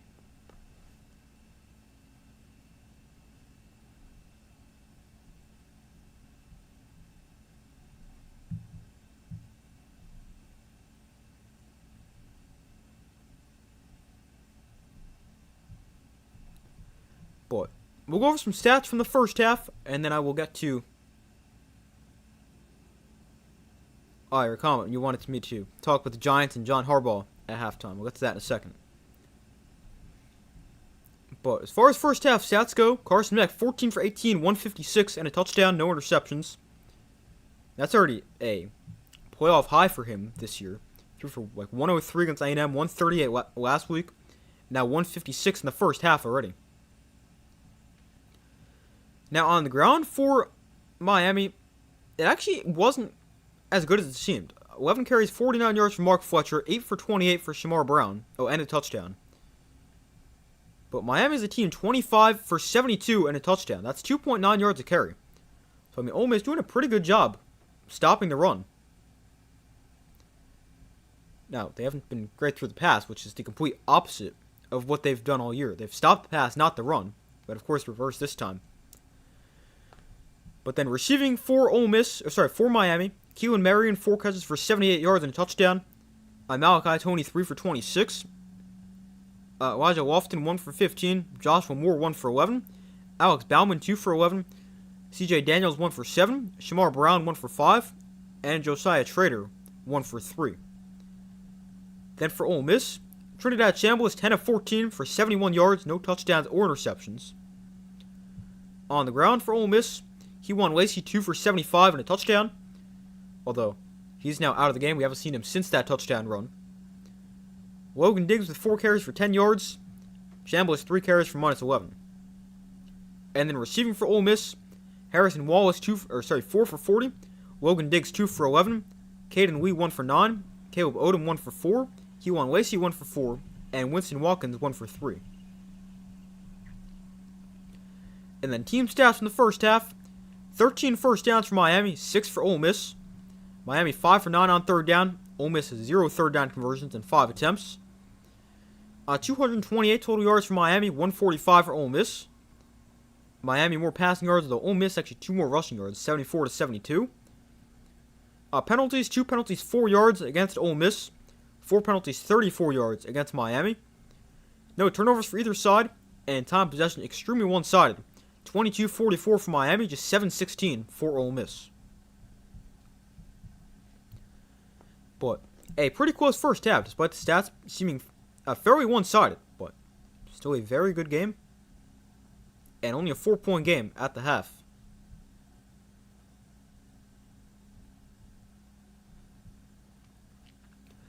But, alright, let's talk about the Giants and John Harbaugh for a second. So, we'll start off with John Harbaugh. I agree with the decision to fire him. I mean, obviously he's a good coach, but I think it was definitely the right decision to move on. I mean, they just needed a change. Both sides, I think. Look, I think John Harbaugh can go have success somewhere else. I think the Ravens can have success post John Harbaugh era, but I just think they needed some kind of change because it wasn't working. They kept coming up short, the blown leads, all that stuff. Just was not working for both sides. Now, as far as the Giants and John Harbaugh, I would like it. John Harbaugh is at the top of my list.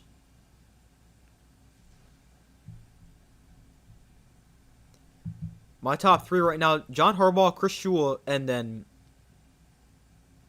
Kevin Stefanski.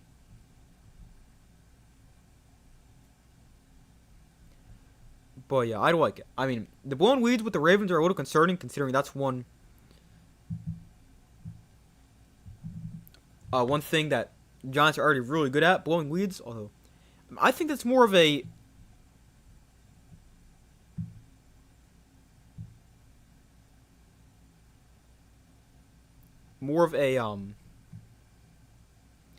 a defensive coordinator thing from the Giants, as opposed to they're just terrible when they have the lead. Because, I mean, they also didn't have the lead much after they fired Shane Bowen, but the defense was a lot better after they fired him. But yeah, I mean, I would like John Harbaugh. I still don't really love that they fired Brian Daboll. I would love to keep him around, but obviously they did. But, I mean, there's a lot of teams interested in John Harbaugh. I mean, I've seen he's not interviewing until next week. But let me see if I can find it. I saw some kind of notification on that today.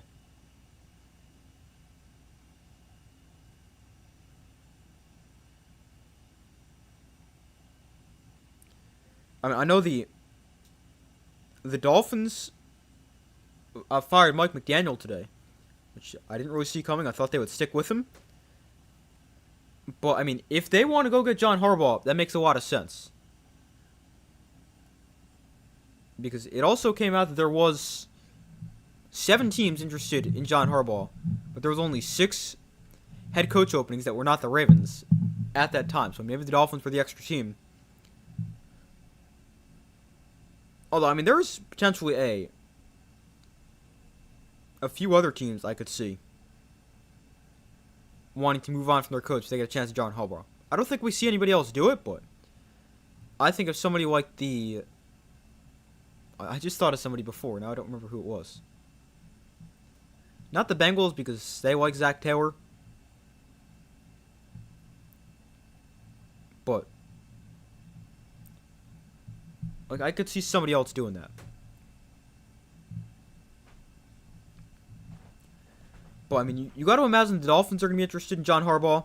The Raiders have an interesting case with what they have with Genty, Bowers, and then the first pick. I don't really think he'd go to the Browns. Maybe the Falcons, because they got some nice pieces as well.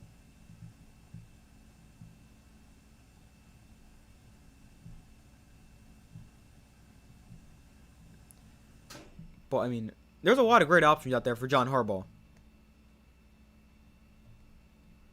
And I'm also interested to see who the Ravens go get, because now with the Ravens job being open, that is definitely the best available job.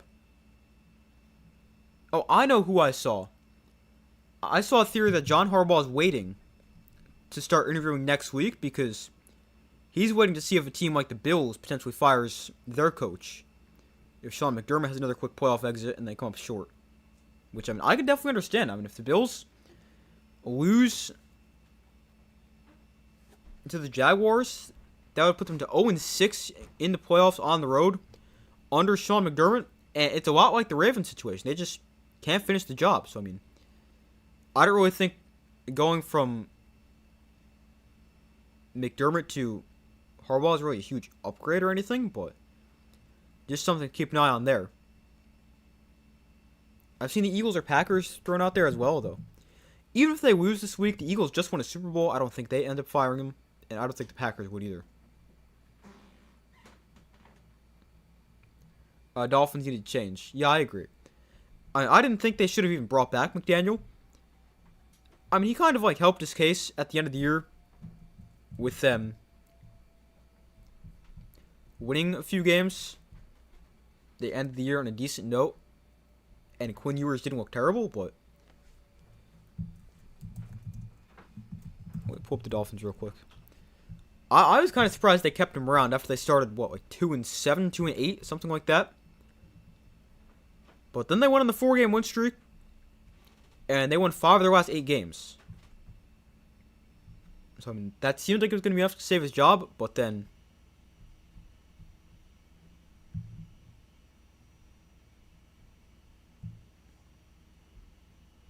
I mean... Obviously, it did until it didn't.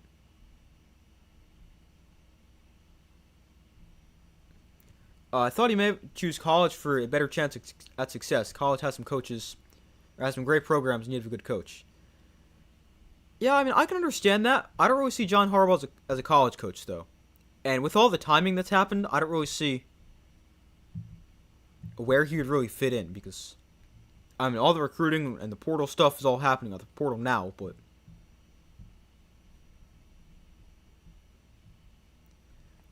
You've also got all the recruiting classes, they've already come in. You've got the portal recruiting going on now.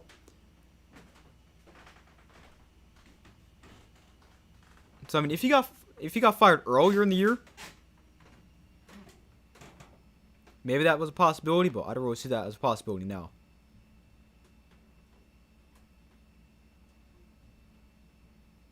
I think we'll end up in the NFL. I mean, there's a lot of teams who want him. I'm sure he's still very interested in coaching, and he wants to get back to winning, so definitely a lot of interest.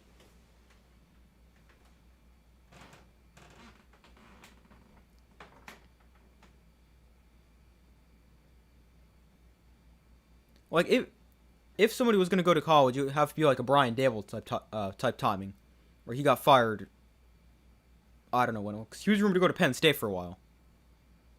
But then, obviously that didn't happen.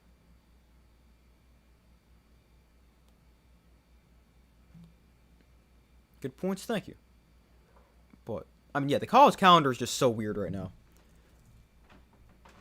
Like, with how they moved signing day earlier, like, I always thought that was to get the young guys on campus to be able to practice for the bowl game, but like the incoming freshmen, but that's not allowed. Well, at least I don't think.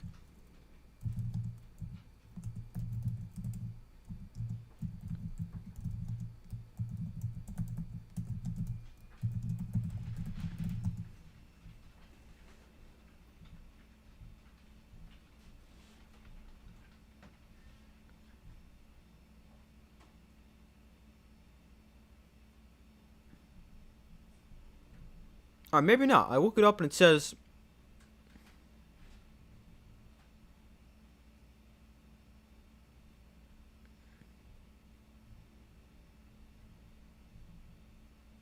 Okay, maybe that's not true. So maybe that was the point of moving signing day earlier. And I just don't know what I'm talking about. But, I mean, yeah, there's a lot of stuff needs to get fixed with the college thing, especially the portal. I mean, you shouldn't just be allowed to transfer whenever.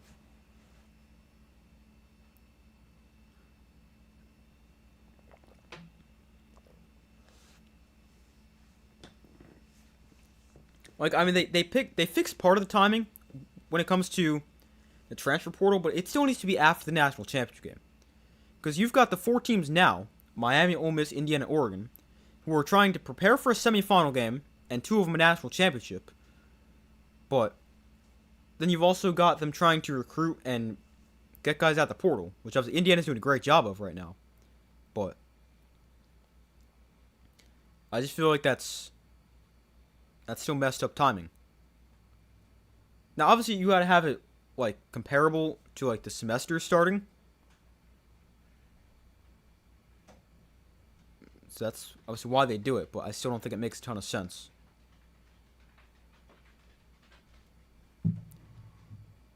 But yeah, in order to fix the portal, I'd move it later, after the national championship game. I mean, it opened January 2nd, so the day after the quarterfinal playoff games. why not just make it a day after the national championship game? That's one thing. And then I would also... You gotta have some kind of limit on how often players can transfer. I'd go...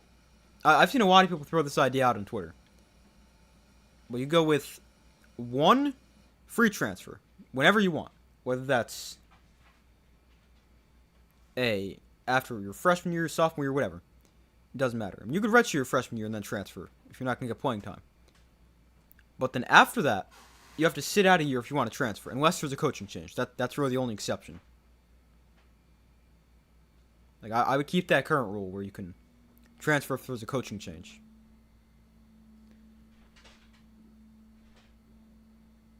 And then the other thing is, if you're a grad transfer, I think you should be able to transfer whenever. You've got your degree. You want to go play an extra year, or play your final year where you're going to really get a really meaningful playing time. Then you could have a free transfer there, but that's the way I'd fix the portal. At least, I think that makes the most sense.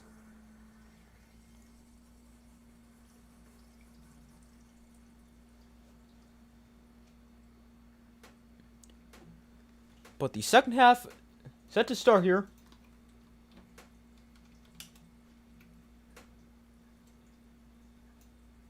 Miami let the ball for their first possession, or for the first possession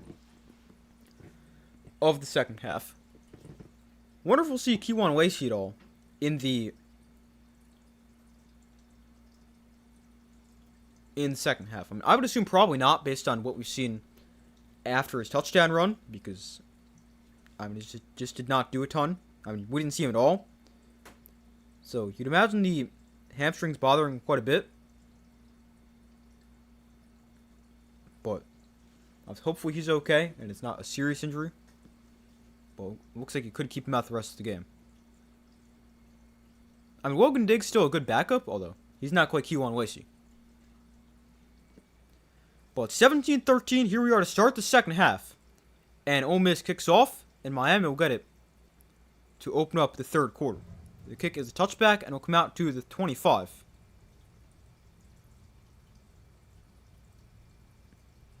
And we'll see what Miami can do on the first drive of the second half.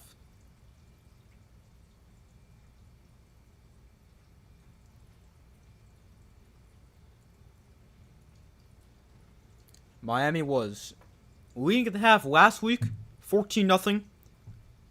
Actually, this is their first time allowing points in the first half of the college football playoff. They only got 14 last week against Ohio State. They allowed 3 against A&M, and all those points came in the second half. But they'll start this drive on the ground with Mark Fletcher, who gains 3 yards on the run straight ahead.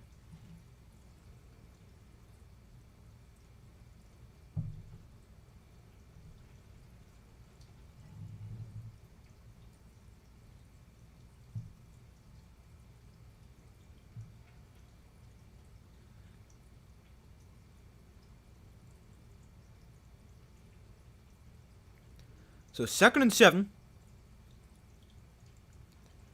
Beck gonna look to throw, and Beck throws the outside. Long throw, incomplete. Trying to get to Q and Mary into the right or left side from the right hash. So a long throw across the field, but it was a late throw and got knocked away.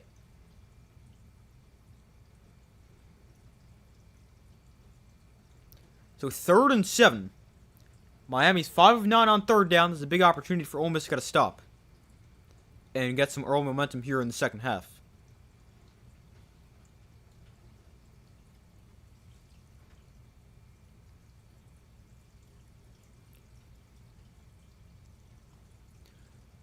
Beck sets with the screen for Tony. Tony's got a first down. Malachi Tony across the 45 to the 47-yard line. Ole Miss brought a blitz. They beat the blitz with the screen, and Malachi Tony with a nice catch and run.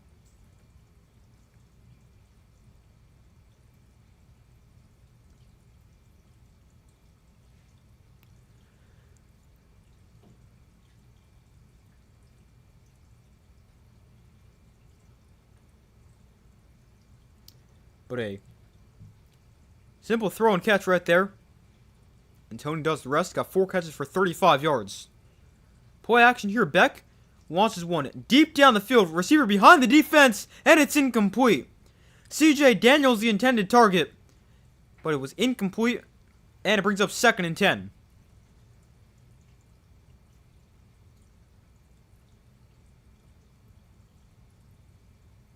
That's actually a really nice defensive play. I think he's able to get a hand on that. But that was nice.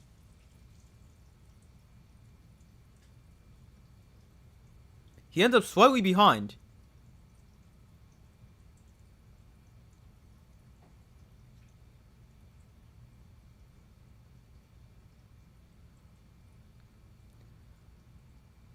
So go back to the ground here. Fletcher, lots of space. And Mark Fletcher going to get pushed from the offensive line for about 20 yards.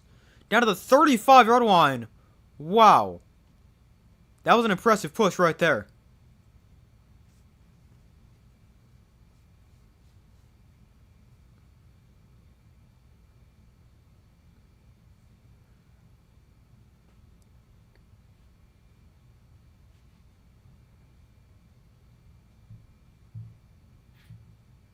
But a big first down right there for Miami. Ball down the 35-yard line. Fletcher's running 13 times for 71 yards.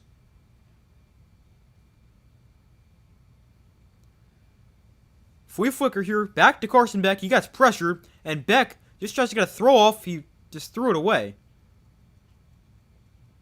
Brings up 2nd down. Wait, let's see. There's a flag down here. I think they might call... they're going to call grounding.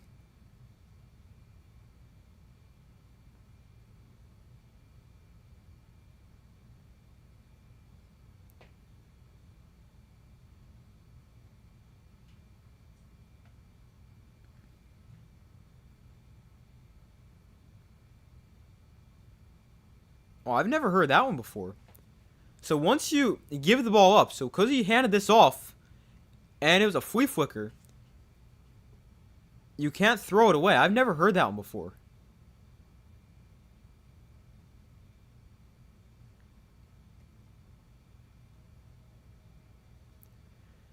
So it's now 2nd and 22 after the penalty. Backed up to the Ole Miss 46.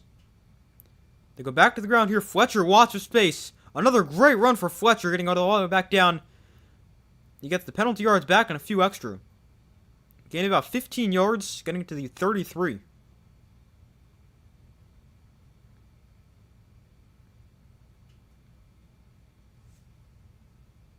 Nice block from Malachi Tony.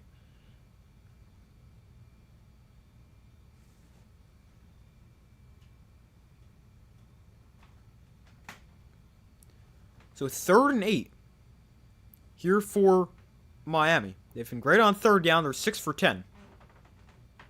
Ole Miss has not converted a single 3rd down. So Carson Beck going to look to throw. Beck gets pressure, throws to the outside. Incomplete, looking for Daniels. The defender ended up on the ground. Daniels with a diving attempt at it, but it ends up incomplete. It's 4th down.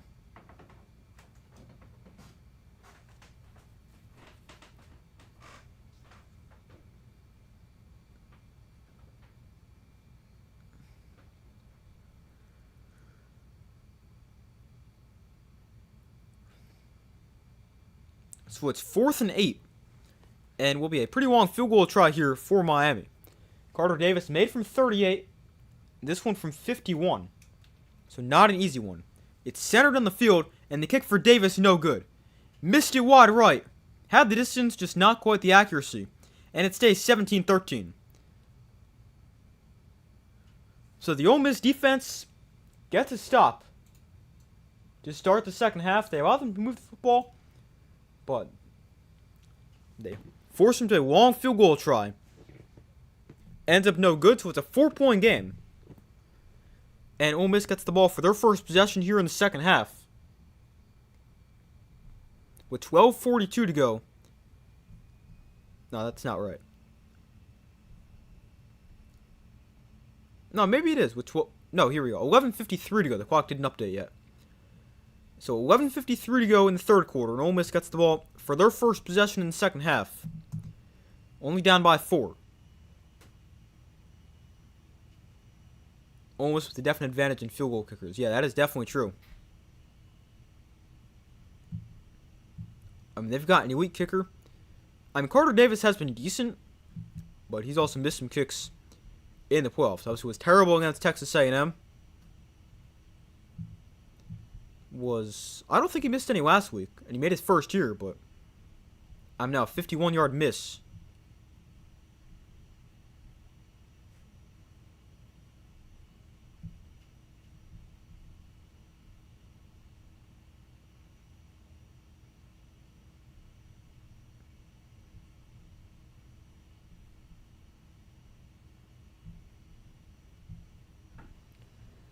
But we wait for them to come back from commercial. Ole Miss gets the ball back down by 4. They were down by 9 at the half against Georgia, so not unfamiliar territory for Ole Miss.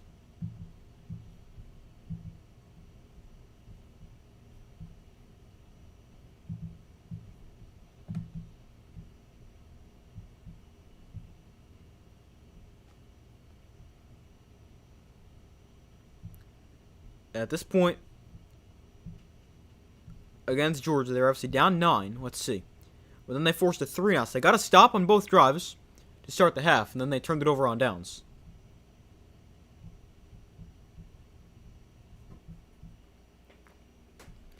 But let's see what Ole Miss can do. 17-13. And they get the ball for their first possession in the second half.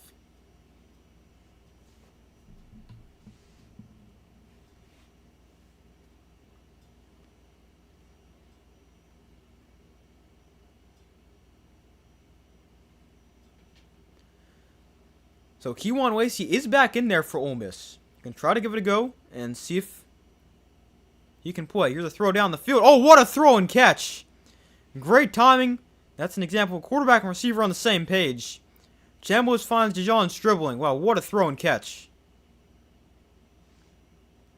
A back shoulder and one play, and they're inside Miami territory to the 46. Now Ole Miss on the ball fast. Chambliss over the middle. Oh, man, huge hit. But Caden Lee holds on to the football for a gain of 11 yards and an Ole Miss first down.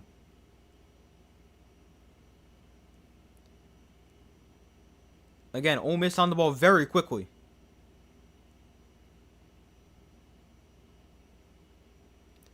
Caden Lee goes in motion here. And Chambliss. Oh, wow. Almost intercepted, threw it behind Dijon Stribling. That's the second time he probably should have gotten picked off, but the defender dropped it. He got away with one right there.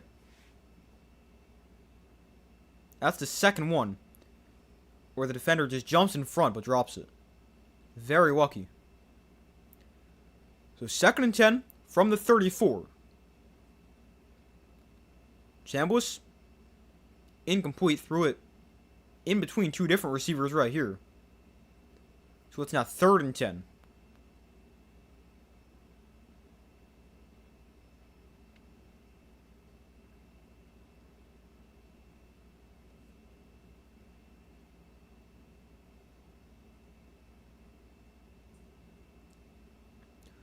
Third and 10, Ole Miss has not converted the 3rd down today. They're 0 for 5.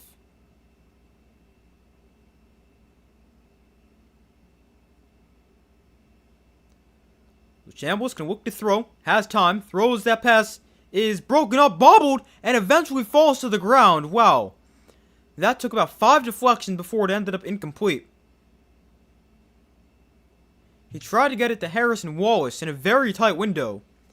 And Wallace had it for a second, but then it got knocked away.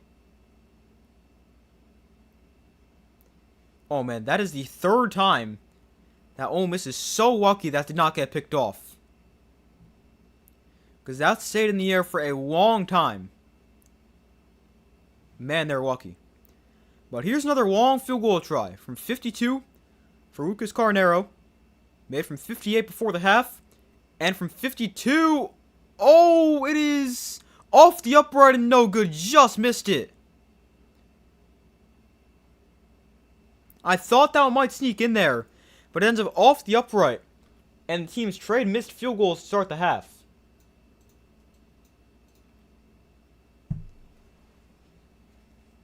I mean, he had plenty of distance. This hit's like way up on the upright from 52.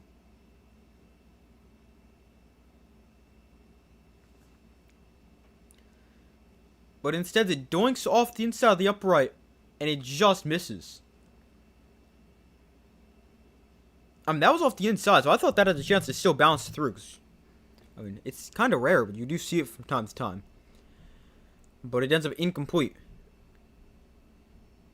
Sorry, not incomplete. It ends up no good. You jinxed it, you really did. Now nobody's got the advantage with field goal kickers.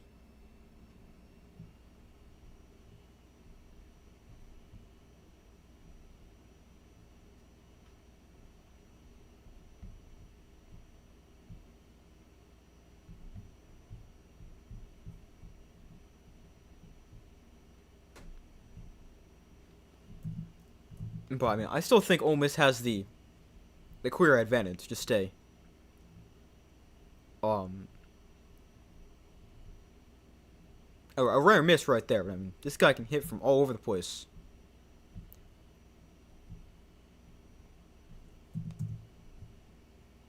I mean, I thought that one was good, but ended up off the upright.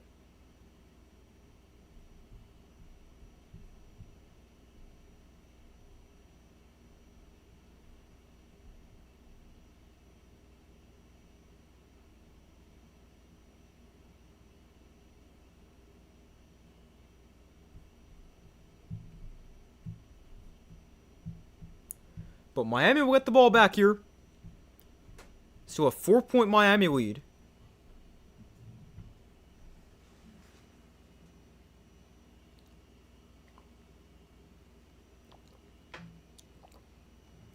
Missed field goal for each side to start the drive. You missed it because it was too close. Definitely a possibility. I mean, he's hit from 55, 56, and 58, so maybe he underestimated a 52-yarder.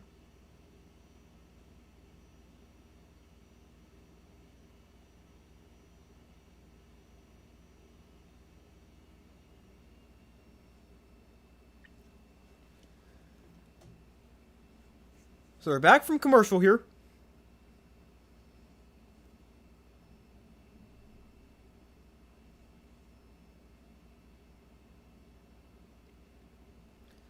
You say he missed because he was too close. That actually reminds me, Notre Dame had a kicker like that a few years ago. Spencer Schrader would only make if it was like 50 plus. And he missed everything else. Not everything, but it felt that way. Let me pull up his exact numbers from that year. He was with the Colts now, but then he got hurt.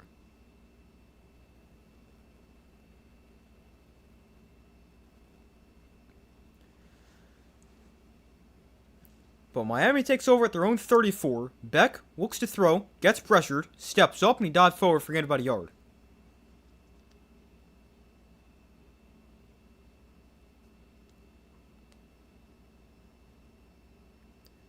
But Spencer Schrader in the year he was with Notre Dame, so in 2023, he went 15 of 22.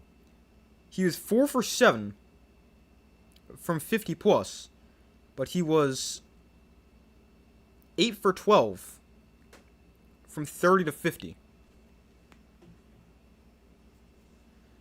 So here's a 2nd and 9. Fletcher gets stuck on his lineman and picks up about 4.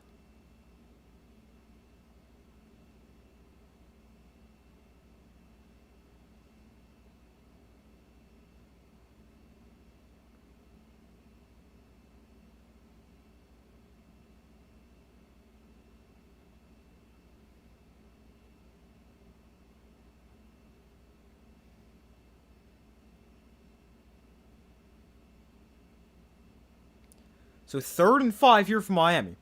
6 for 11 on 3rd down. Beck in shotgun, Fletcher to his left. From their own 38, a look to throw. Beck gets pressured, rolls to his right, on the run. Beck going to try to keep it himself. He's going to get a first down and gain 7. And he got to the bounds, and a first down there for Carson Beck with his legs.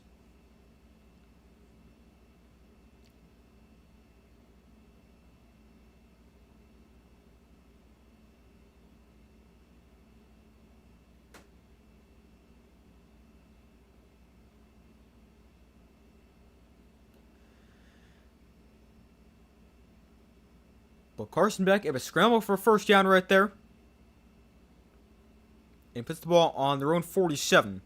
Another third down conversion. There's a handoff. Fletcher to the right side.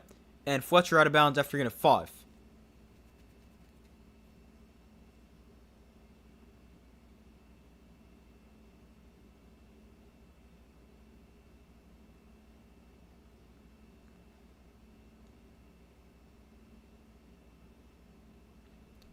So it brings up 2nd and 5.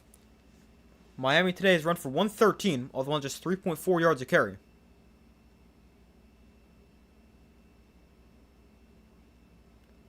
Another run play here. Fletcher, this time not as much, gains just a yard.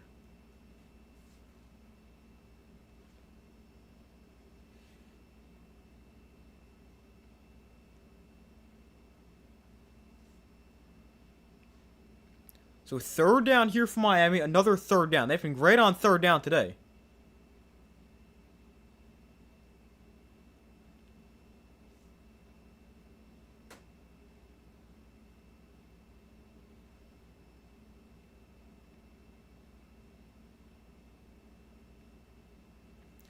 So 3rd and 3. Beck, hands off. Brown going to have a first down. It's a 40-yard line, another first down for Miami. Another third down conversion. And man, this Ole Miss defense, they can't stop the run. Or like they can stop the run somewhat well. But it's just enough for Miami every play. And I think the worst part is they can't get off the field on third down. They've been on the field for like an hour. And they can't get off the field. And get a stop. They have no problem getting him to third down. Miami converted almost every one. Here's Brown again. This time just about 2 or 3 yards.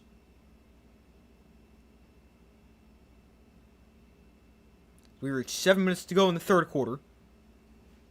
Or almost. But right now, Miami, they're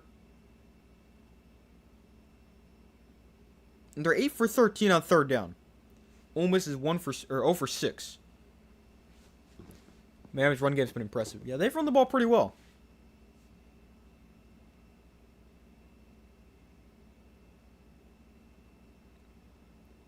We got another false start here against Miami. That is their 3rd of the day, I think.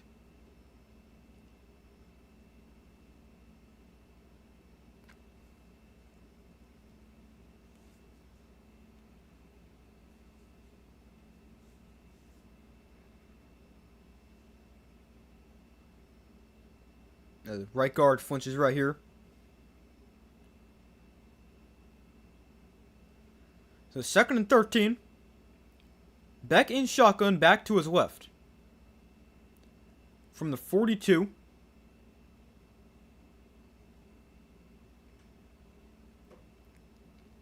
Beck throws underneath. It's dropped. Dropped by Trader. And incomplete.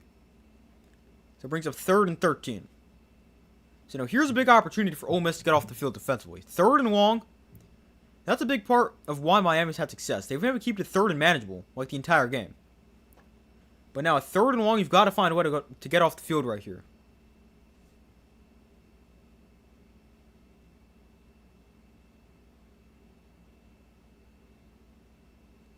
And I mean, that completion would have gave you a more manageable third down. But it's now 3rd and 13. Beck to throw on 3rd and long. Carson Beck gets pressured, steps up. Going to try to run for it here. And Beck is going to get very close again. He won't get it, but he's going to gain 11. And make it 4th and short. And now he could go for it. He's really not... Running Carson Beck is really not something you think about if you're a defense. But... And with how much he's hurt Ole Miss today, you might have to start thinking about it. Oh, it looks like they actually tried to spy him right there.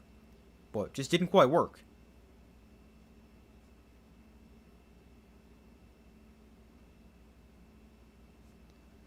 But it is a 4th and 2 here for Miami. From the Ole Miss 31. Beck in the pistol. And he'll hand it off. Brown up the middle. And he's going to get a first down. Another key third or 4th down conversion on the ground for Miami. They gain about 8 on the play. And the Ole Miss defense just cannot get off the field.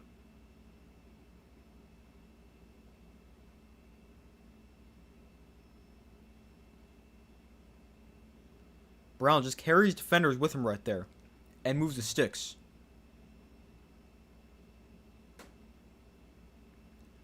So Beck in the pistol. Got a back behind him. And that's Brown. He gets the carry again. And another 5 yards for Brown. I mean, now you're at a point where this Ole Miss defense is just on the field for so long. They're going to be consistently allowing 5, 6, 7, 8 yards per run play. But an 11-play, 47-yard drive. 10 of those 11 plays on the ground. And they've also taken 6.5 minutes off the clock. So Beck in the pistol from the 20.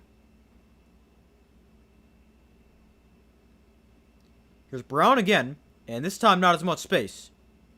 He's stopped at the line of scrimmage to bring up 3rd and 7. So this is another 3rd down here for Ole Miss, where you've got to find a way to get off the field. And I mean, even the 3rd downs where they do get a stop, they allow enough yards there on 3rd down, where they're able to, Miami's in a position to go for it.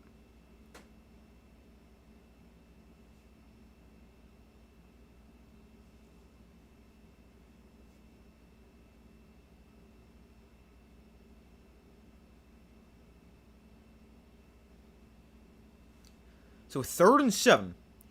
Another big opportunity for the Ole Miss defense. Beck in shotgun back to his right. And we got yet another false start against Miami. Man, they have a lot of pre-snap penalties today.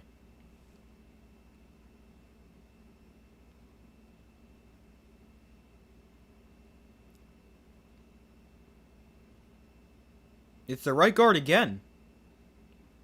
That's his 2nd false start of the drive.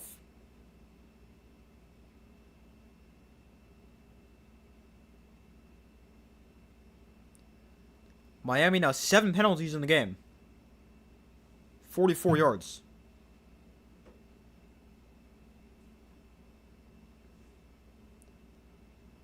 So 3rd and 12. Beck in shotgun back to his left. Gonna look to throw. Beck has time. Pass tipped at the line and intercepted. It gets picked off.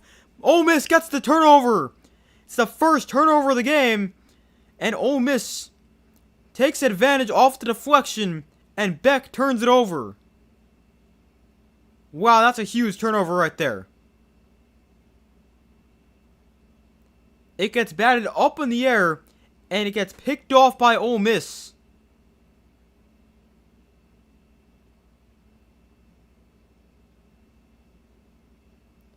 Man, that is a huge turnover. Right now, it looks like Miami's about to get more points. It gets knocked up in the air at the line of scrimmage. And then a nice catch to avoid the ball hitting the ground. Man, did Ole Miss need that. 17-13, 3:19 to go. And they get the ball back again without allowing points.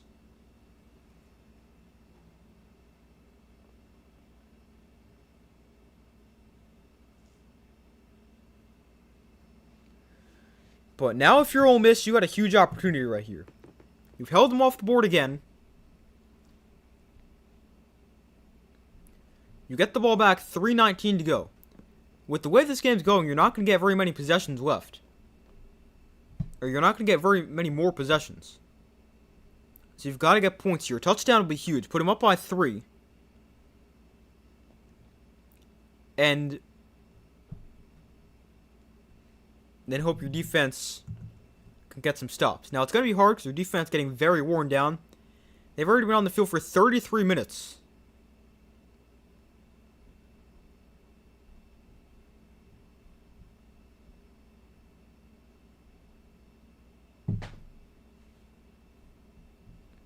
But, I mean, Ole Miss needs to capitalize right here.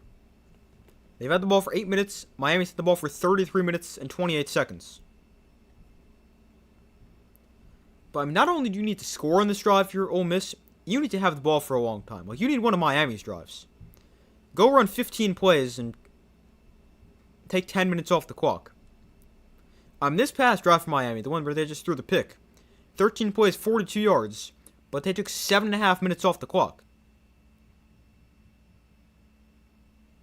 So, I mean, like, every drive they have is taking forever. Like, their shortest drive was the 5-play, 75-yard touchdown. Alright, their shortest drive, they went meaningful yards. Like, they had a quick 3-and-out right before halftime. But that's because Ole Miss was also calling timeouts. But, I mean, it also makes a lot of sense for Miami. You want to keep the offense for Ole Miss on the sideline. Even though you got a good defense, you want to help them out. And wear down the Ole Miss defense to get points in the process. I mean, it's a great strategy. It's been working.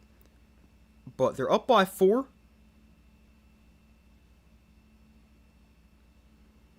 And we'll see if the defense can get another stop.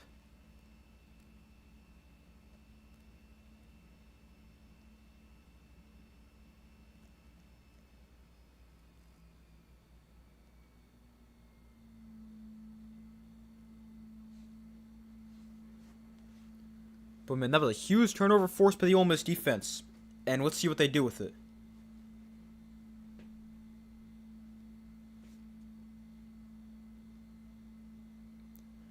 So Chambliss in the offense in the field at the 14-yard line. Chambliss, design roll to his right, on the run. He throws over the middle, open receiver, and that's caught by Stribling, bounces off defender, and gets to the 30. That's a good start, about 15 yards.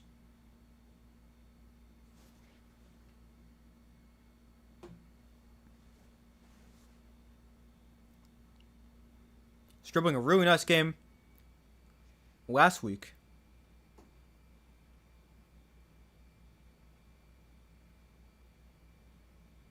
A little bit of a quiet game so far, but a nice catch on that last drive, and he got one right there. Kewan Lacey is in the game, by the way. Haven't seen him with a carry since he got hurt. They fake it to him here. Chambliss lets one go deep down the field, double coverage, and it is intercepted. Oh, dropped again! How many interceptions is Miami going to drop today? This one got tipped, and again, he has it right in his hands, and he drops it. That is the 4th interception they have dropped. Harrison Wallace was the intended target. It just goes right through his arms. Man, Ole Miss is getting really lucky with all these drop picks. So 2nd and 10. Here's a quick throw to the outside for Stribling. Makes the catch, and he's got a first down. Dijon Stribling gains 13.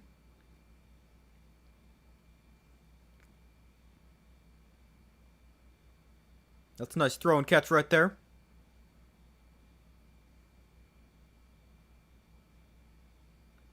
Chambliss 14 for 22, 134 yards. Play action here. Design roll to his right, and he throws to the outside. That's a nice catch along the sideline. And another 6 yards right there. This has been a good looking drive for Ole Miss.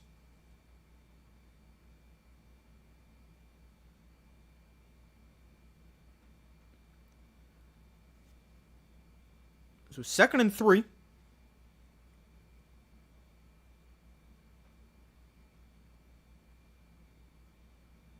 Here's another throw to the outside for Caden Lee. He gets a block on the outside, and Lee getting towards the sideline, getting to the 37-yard line.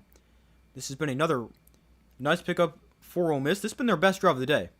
Like, when it comes to consistently going down the field, 5 plays, 49 yards in just 2 minutes. Lacey's been in the game the entire time. They haven't handed it to him, but there's been a lot of RPOs where they could give it to him.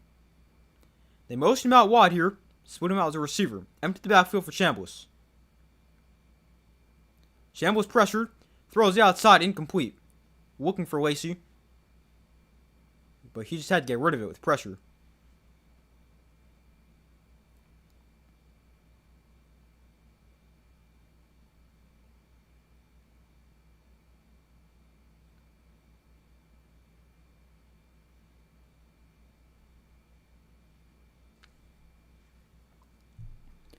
Mesidor and Bane have combined for just one pressure so far today, after 27 combined pressures in the first 2 games of the playoff for Miami.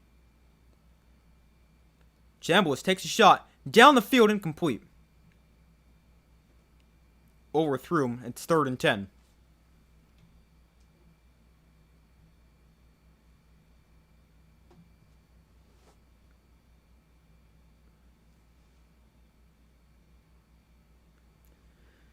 So 3rd and 10, 1:09 to go in the 3rd quarter. Ole Miss has not picked up a 3rd down in this game. They're 0 for 6. Could also be 4 down territory, so you probably don't have to get this all in one play. Although, you could also attempt a field goal if you don't get it. Chambliss to throw. Pressure. Chambliss steps up, breaks his sack, and then he goes down. At the line of scrimmage, Chambliss gets sacked for the first time. No, I think first time. Maybe it was second time. So it is now 4th and 10. It was a good job by Chambliss to get back to the line of scrimmage because you do not want to take a sack right there and potentially knock yourself into field goal range. But he did a great job able to break one sack and get back to the line.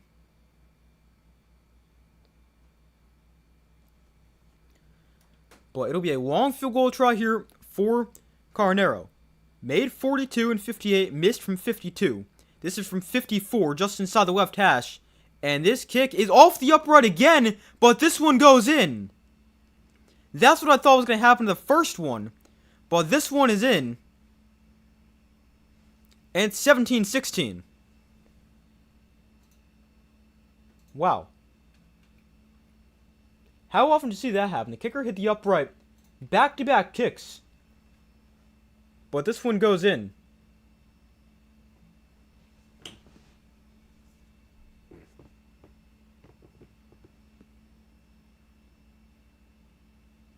Man, they got lucky right there. So it's 17-16, 22 seconds left in the 3rd quarter. Miami up by 1. But a nice drive right there for Ole Miss. 9 plays, 49 yards, 2:57 off the clock. Again, they don't take very long because that's just not what they do. They're not going to go have these 7-8 minute drives like Miami. But they moved the ball effectively, got down the field. And now only down by 1 with just over a quarter to play.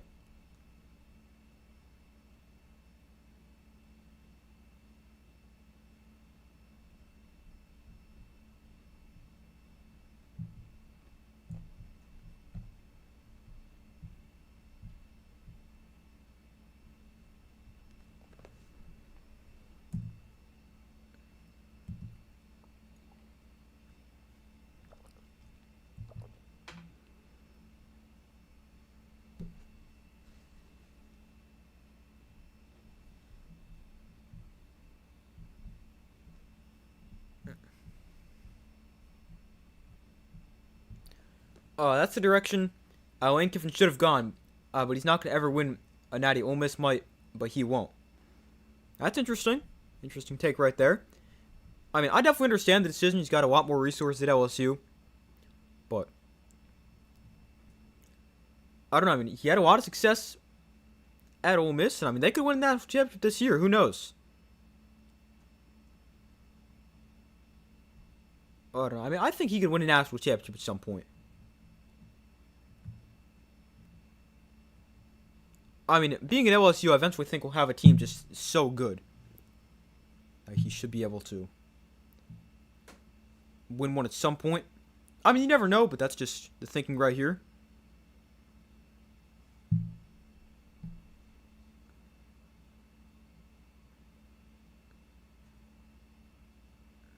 But, as far as Ole Miss goes, it's going to be interesting to see what their future looks like. Obviously, they hired Pete Golding as their long-term coach now. He's not just the intern. But,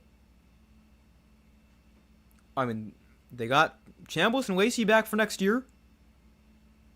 That is, if Chambliss gets the waiver. Which, there's no reason for him not to, but it's the NCAA. Whoever knows what they think.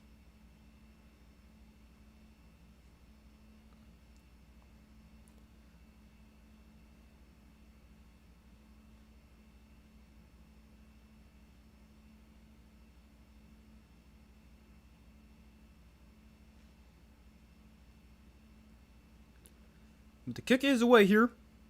And a touchback. And we'll come out at the 25.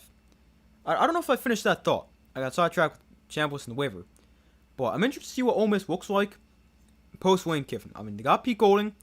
They've got Chambliss and Lacey back. But, I mean, I don't know if it's going to be how good they'll be. I mean, who knows? Maybe Pete Golding's a great coach, and he can recruit at a high level. And he ends up being better than Lane Kiffin. But that's something I'm interested to see how it plays out with the next couple years for Ole Miss. If they're as good, I don't think they'd be as good, but I think they'll still be pretty solid, but will be something to watch for sure.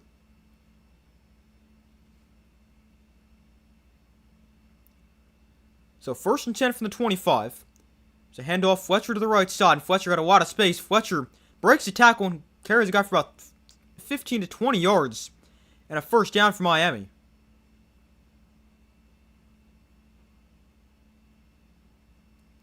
Now over 100 yards rushing.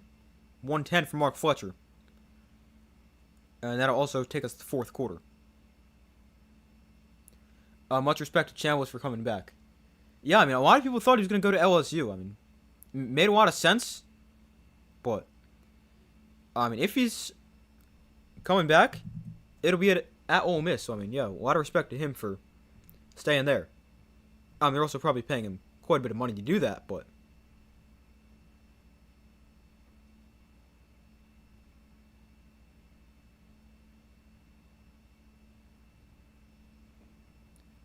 yeah, it's definitely good to see somebody actually sticking to their original school.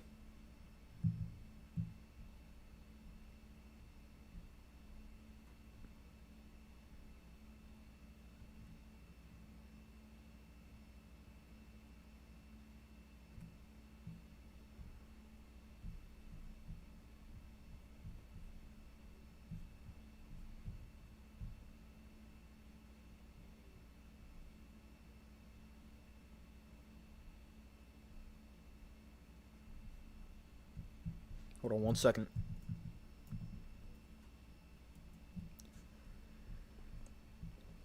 But we head to the 4th quarter. Did I change this? I did not.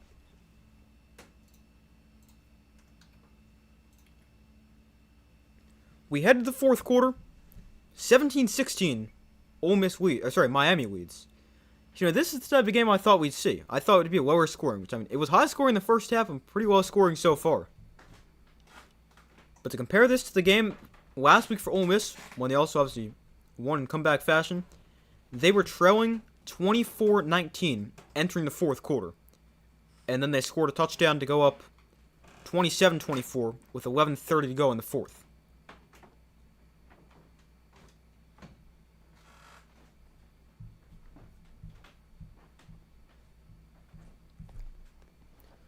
So, I mean, they can definitely come back. They're only down by 1 here. I think the biggest thing with Ole Miss right now is, can your defense get a stop, and how many more possessions are you going to get? Because you may have to start thinking, you might only get 1 more possession, because if Miami runs another long drive, like they've been doing all game, and Ole Miss, you might have to treat it like the final drive. Like it's your final drive if you get it back with, I don't know, say 8 minutes to go. That sounds crazy, but with the way Miami's moved the football, you might not get the ball back. And not only the way they've moved the football, but with how long they've taken on all their drives. And now you've also got to deal with your defense getting more and more tired because they've been on the field for literally the entire game. Let's see, we've played 45 minutes. I'm willing to bet Miami's had the ball for at least 33 of them.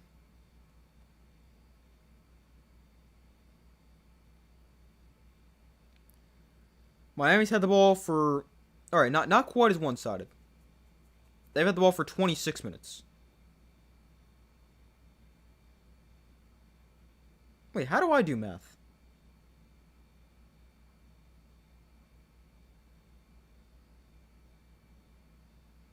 I don't think that time possession's right. Never mind. I'll check that in a second. Oh, here we go. Miami's had the ball, for 33 minutes and 50 seconds. Their season average is 33 per game. They've had it 33 in the first 3 quarters. Here's a backwards pass to Tony. Gonna get a block on the outside, make a guy miss. And he's out of bounds after a gain of 11.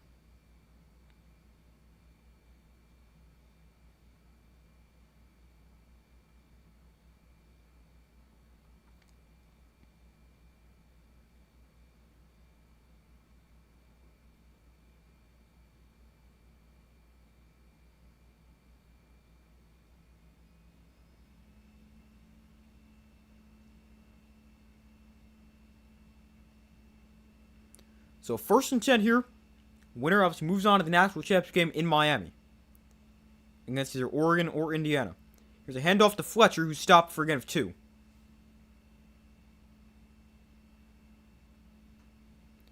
Brings up 2nd and 8.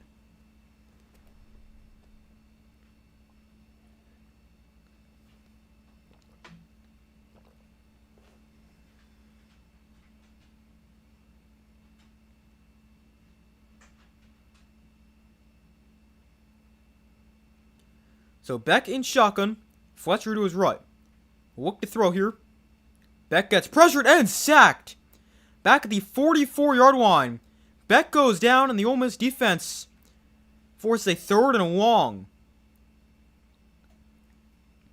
Now when they've gotten to these situations, they've either allowed a conversion or they've allowed Carson Beck to run for like 2 yards short of what they need.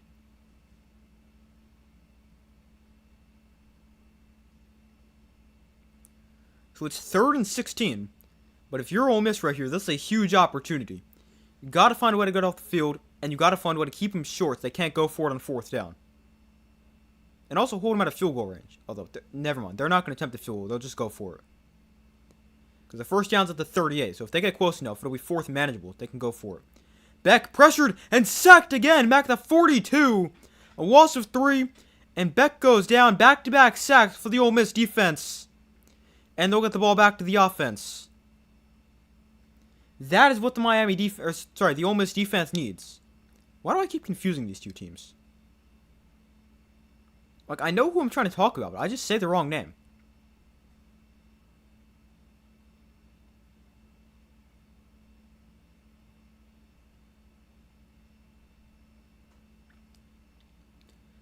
But it is now 4th and 20. The Ole Miss defense gets a stop, and Miami punts it away. And Wallace Fair catches it at the 10-yard line. So 12:19 to go in the 4th quarter. Chambliss and the Ole Miss offense back onto the field, down by a point.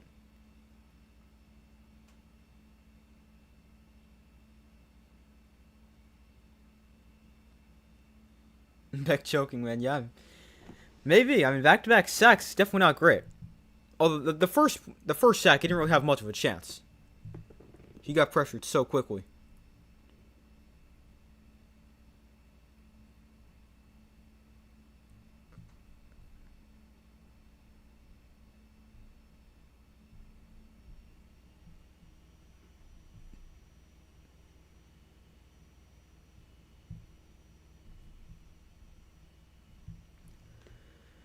But I mean, Miami? Again, I did it. Ole Miss in a very similar situation to last week.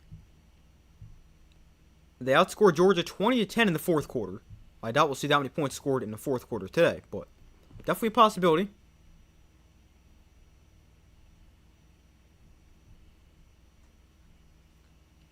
Yeah, it's in Miami. That definitely makes it interesting because Miami's going to be playing literally at home if they win, which would be a pretty big advantage. Considering they'll be playing a team from either the Midwest or the complete opposite side of the country.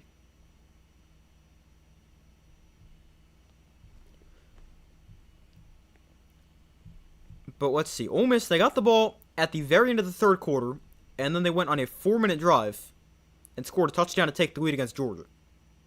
And then they went up 10, and they kind of gave the lead away a little bit.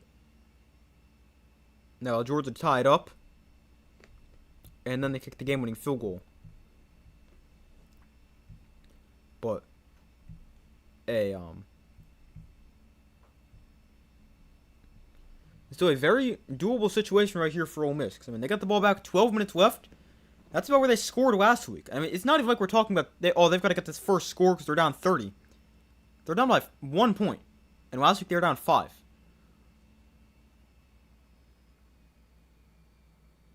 I mean, even a field goal right here does it for Ole Miss. I mean, you want a touchdown, not a field goal, but you could still get the field goal and take the lead. Although, I mean, you're probably not feeling the greatest about a field goal because your kicker is doing back-to-back kicks. Now, one obviously went in, but I don't really think you want to be doing that. Well, Marion was wide open, might have got a first down because nobody ran with him across the field. So missed opportunity for Miami on that third down play. So 1st and 10, handoff for Lacey. His first carry since his long touchdown. Playing through a hamstring injury, but he lost a yard.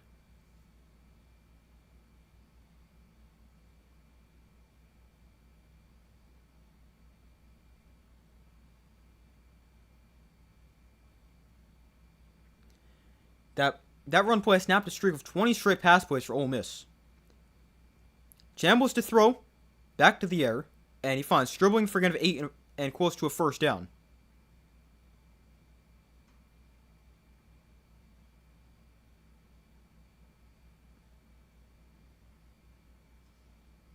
So 3rd and 1.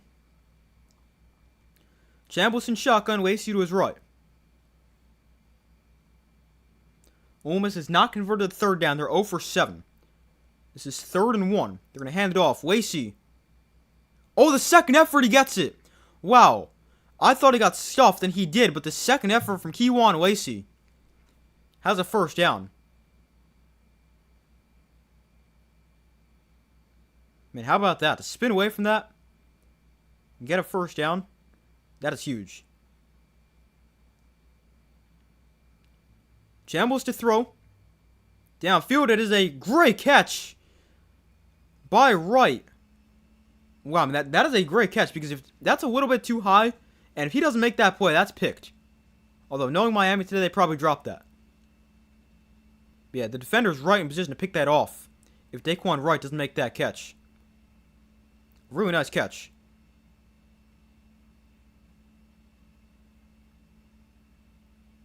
They go back to the ground here with Lacey up the middle for a gain of about 4. So it does seem like he's okay, or even if he's not 100%, he's good enough to go. Because he's been in for the majority of the second half, even though he's only run it twice.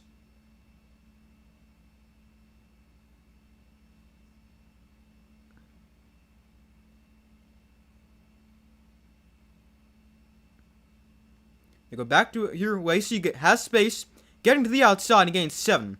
And a first down.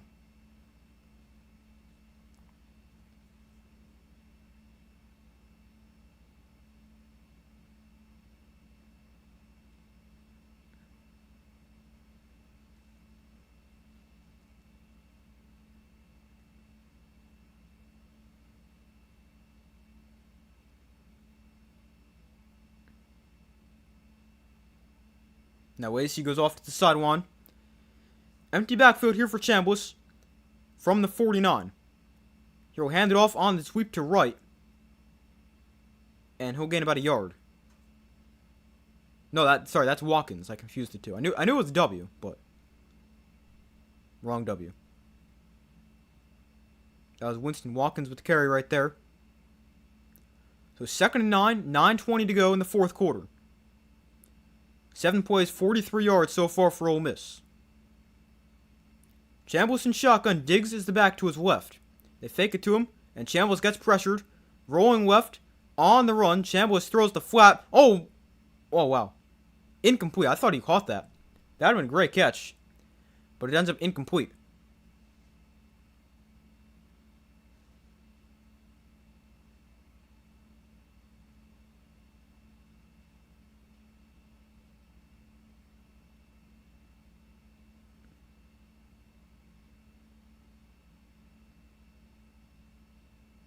So it's 3rd and 9. Chambliss in shotgun, back to his right. Left. From the Miami 47.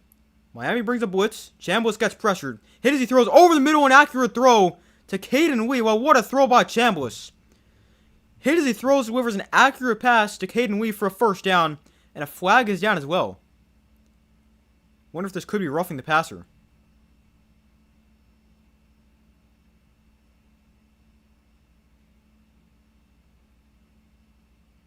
I mean, I don't know where the flag is, but I know Chambliss got hit hard.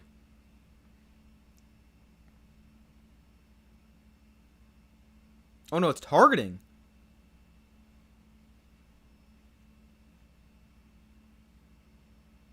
They call targeting against Miami.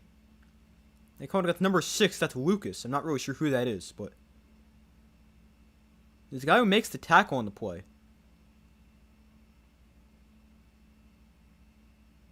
Oh man, Chambliss took a huge hit right there. So let's see. Lee makes the catch. I don't like that for targeting.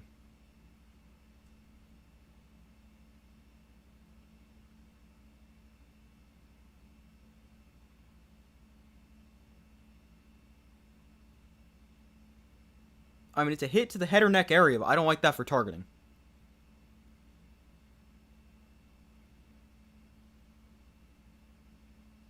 I mean, I don't know if he's defenseless there or not either.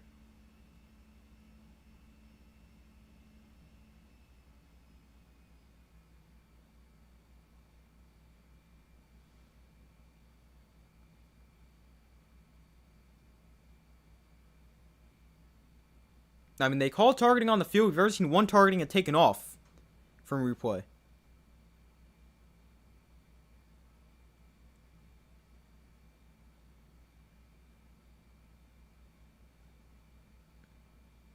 Mario Cristobal is not happy about something. Probably the targeting call. But let's see. I do not like this for targeting.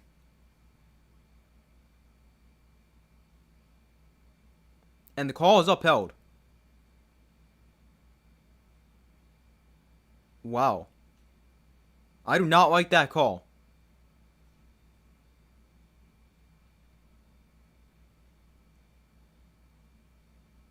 So Xavier Lucas is out for the game.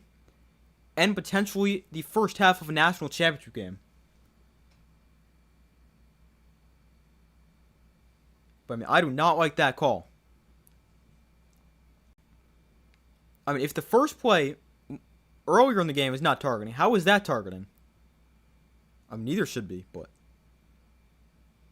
that makes no sense. But the penalty that puts the ball on the 21-yard line for Ole Miss.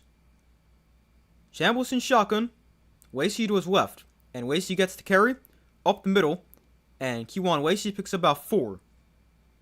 8.5 minutes to go. Now we got late flags that come in as well.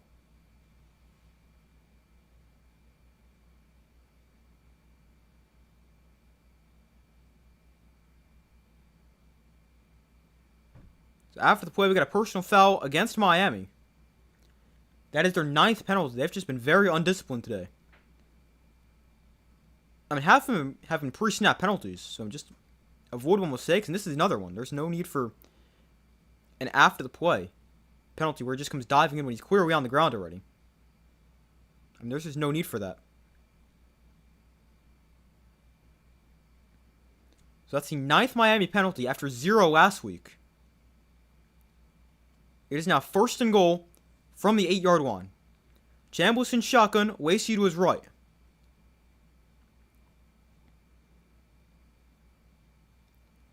And Chambliss going to hand it off. Lacey going to get down to the 5. A gain of 3. That was also the first red zone snap Ole Miss has had all game.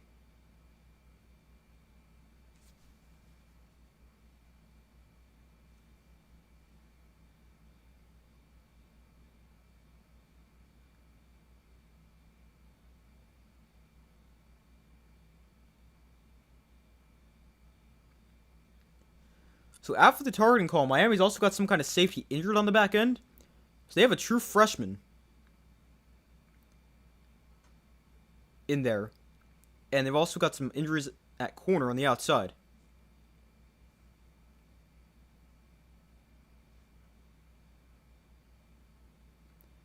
But we got an injured Miami player down in the field here. Hopefully he's okay. Don't like the targeting calls either. Yeah, I just saw that. I don't know if you sent that before, but yeah, I agree. I mean, it's just so inconsistent with what's targeting And what's not targeting?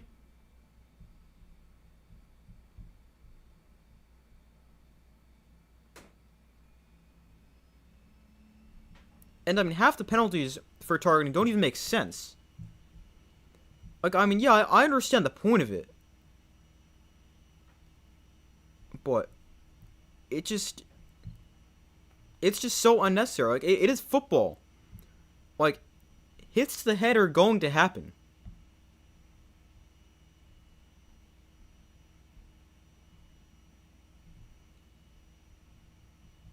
And, I mean, if you want to have targeting as a penalty, that's fine. But you've got to regulate the rules somehow. And you've also got to make it not be an ejection. That is the dumbest thing in sports. There is no reason you get thrown out for targeting. It just makes no sense at all.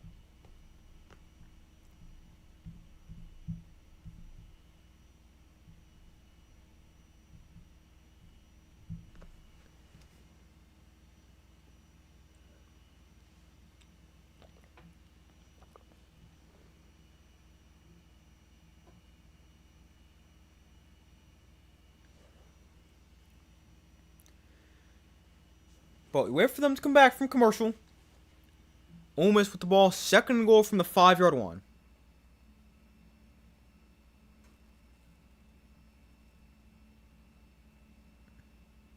Oh, it's actually Akeem Mesidor is down on the field. That is a huge injury for the Miami defense. It was one of their best defensive players. So hopefully he's okay. He's had a pretty quiet game. Him and Ruben Bain have not done much, but hopefully he's okay.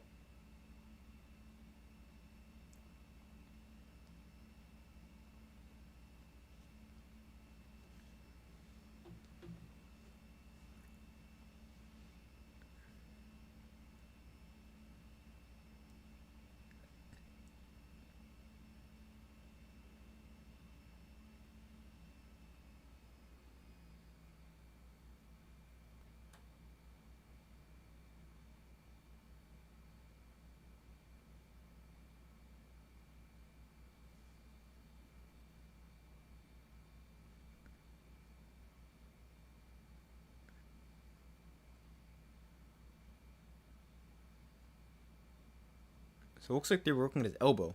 But hopefully he's okay.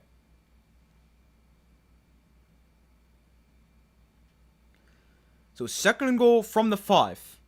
Chambliss in shotgun.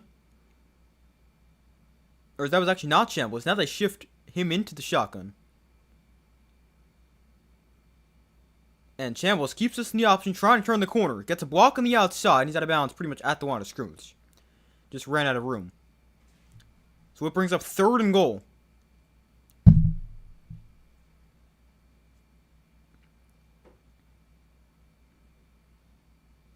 I don't love running options to the short side of the field like that. You just run out of space. I mean, especially when you got a quarterback who's fast like Trinidad Chambliss. Give him the opportunity to outrun somebody. He just runs into the sideline here. But, I mean, he's got good speed. Let him run to the field side. It doesn't make much sense. So 3rd and goal. Chambliss to throw. Chambliss to the flat. It's dropped by Lacey. And incomplete. I mean, he wasn't getting there anyway. But a drop by Keywan Lacey. And it brings up 4th down.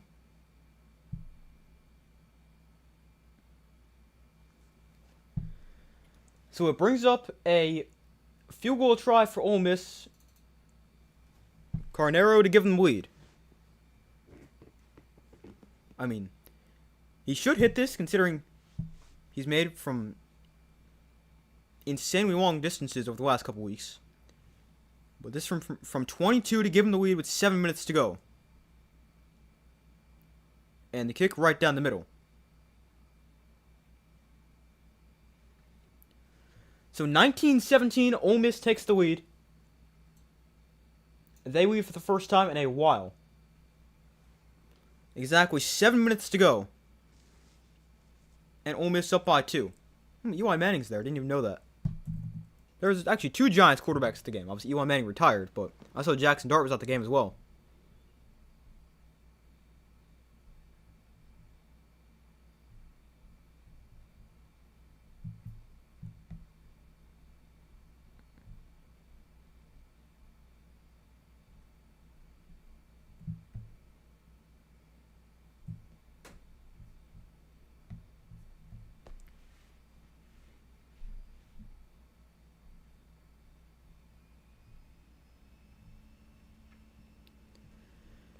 But wait for them to come back from commercial. Miami now down by 2. Trailing for the first time since I believe it was 7-3. But they have pretty much led the entire game. But let's see. They are trailing for the first time since it was...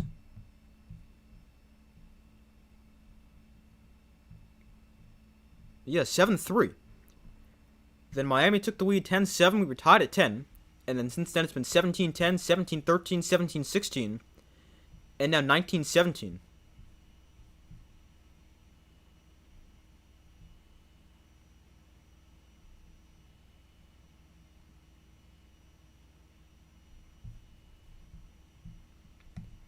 But let's see how Miami responds.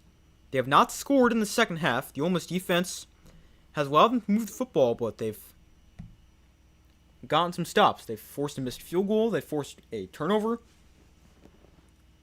Let's see what the Miami offense can do on this next possession. 19-17 with 7 minutes to go.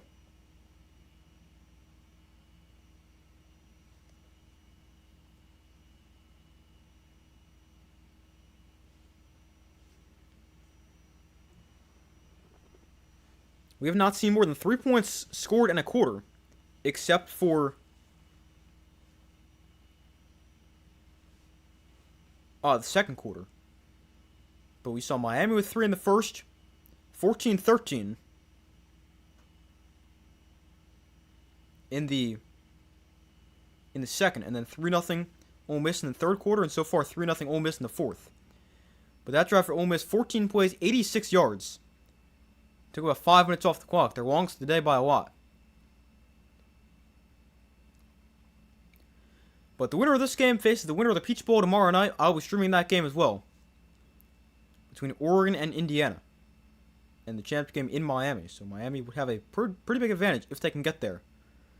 But down by 2 with 7 minutes to go.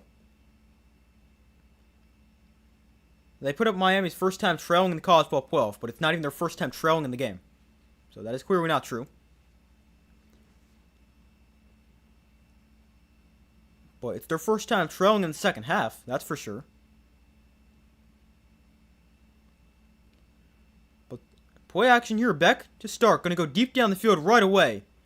And that pass underthrown and incomplete, but a flag comes in. That pass significantly underthrown by Carson Beck. But I mean, it's just what you see like every day. Underthrown ball, the receiver can't get back to it. And they call pass interference.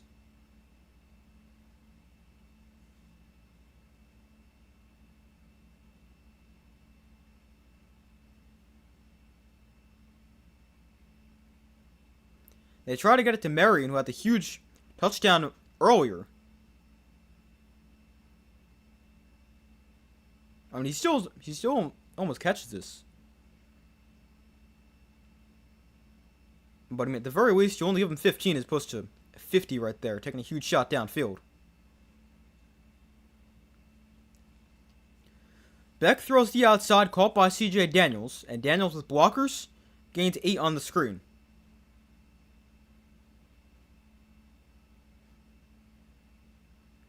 We got 6:40 to go.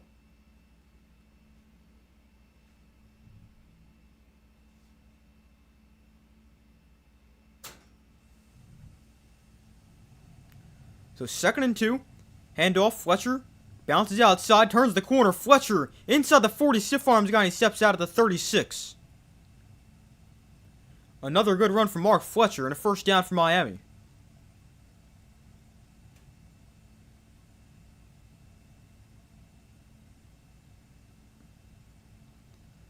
So 6 minutes, 10 seconds to go. 2-point Ole Miss lead. They have not led much, but got the lead here. So from the Ole Miss 35, Beck in shotgun back to his right.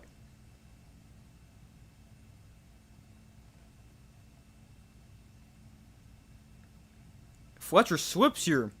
Loss of a yard on the play as he's taken down at the 36. 5:40 to go in the fourth quarter. That is the second time we've seen a Miami running back slip in this game. Brown slipped near the goal line in the first half.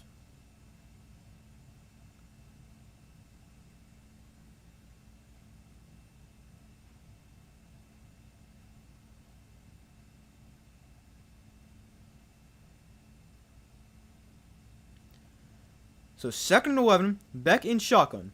Tony goes in motion, and Beck throws it out to him on the screen. And Tony, weaving his way inside. Tony, breaking free. Malachi, Tony, touchdown, Miami. Miami retakes the lead. They go right down the field. Malachi, Tony with the touchdown, and they're about to go up 24-19.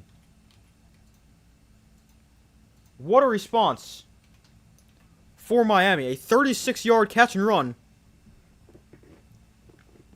for Malachi Tony. 4 plays, 75 yards in just 2 minutes. 1:56 to be exact. I mean, if you're Ole Miss, that's not the worst thing. Because if Miami had their way, they're going to take an absolute hour. Like, they're going to take 3 hours on that drive. They're going to take absolutely forever is what I was trying to say. And it came out wrong. So now you get the ball back. Still 5 minutes to go, down by 5. Which, I mean, obviously you don't want to be trailing, but it's not the worst case scenario as opposed to getting the ball back with 30 seconds left. Down by, whatever, it's 5 or 1 if they had kicked the field goal.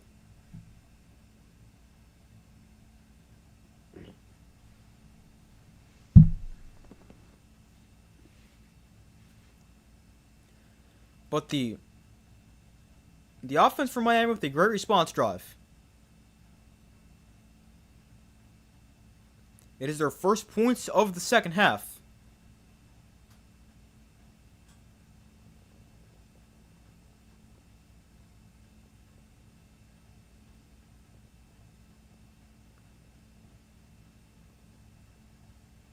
He's close to falling down. Yeah, he sure was. Thought he might get tripped up just short, but able to keep his balance.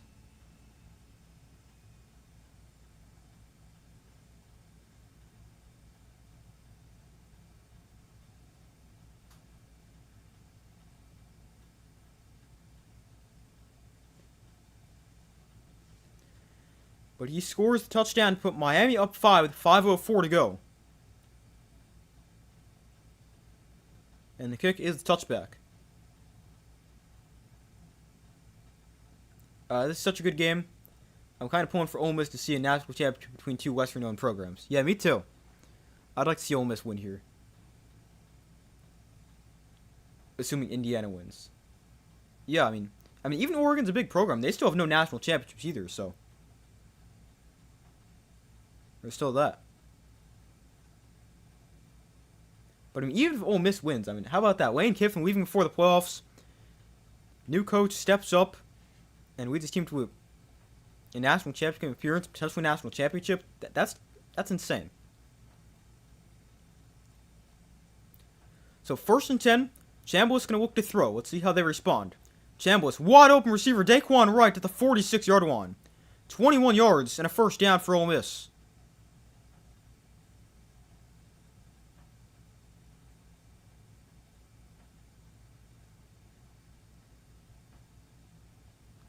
We got an injured Miami defender grabbing his shoulder. Let's hopefully he's okay.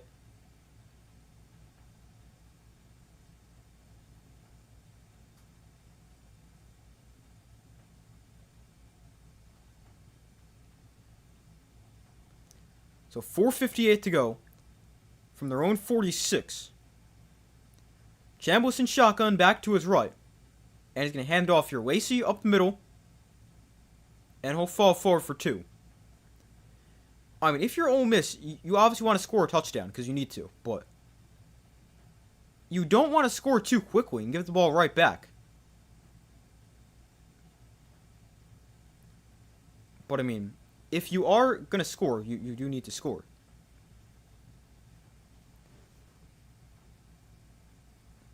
So from their own 48, 2nd and 8 here for Ole Miss. Chambliss takes a shot down the sideline. Broken up, almost caught by Stribling. That would have been a crazy catch. But it brings up 3rd and 8. Really is. Kiffin could have, in the Bob Stoops of Ole Miss, complete job security for a decade, and he walked away. Definitely true.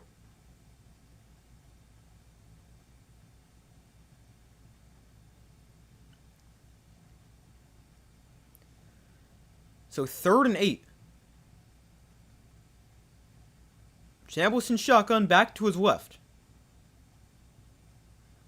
And prior to this 3rd down, a timeout called by Miami.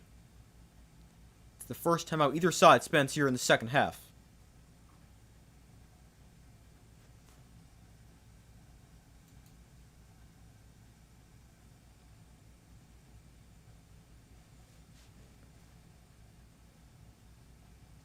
But yeah, I mean, if Lane Kiffin stays, he's going down as an absolute Ole Miss legend. But instead, he's now one of the most hated people for Ole Miss fans.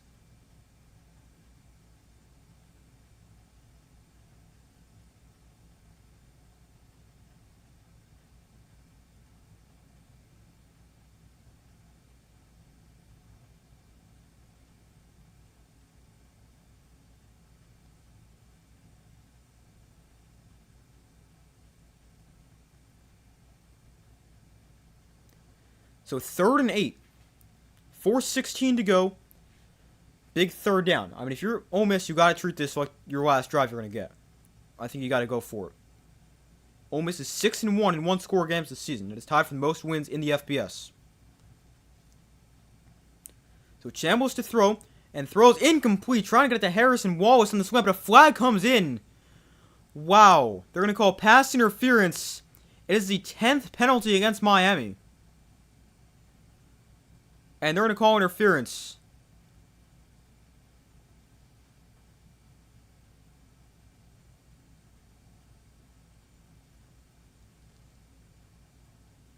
I'd like to see this again. I don't think there was a ton of contact right there.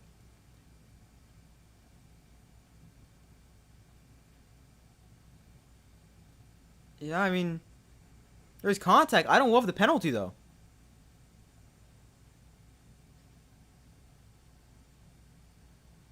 I don't love it. But the penalty puts the ball on the 45 and a first down for Ole Miss as they convert on 3rd down. Chambliss to throw. Gets pressured. Chambliss going to run it here. And Chambliss still on his feet down the sideline of the 25-yard line. First down, Ole Miss.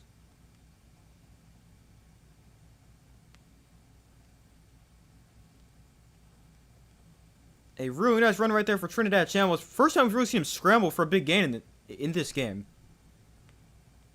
Should protect the ball a little bit better. Was holding the ball quite far away from him right there, but a nice run. I was worried he's going to fumble on that run. Here's Lacey up the middle, and he gains about 3.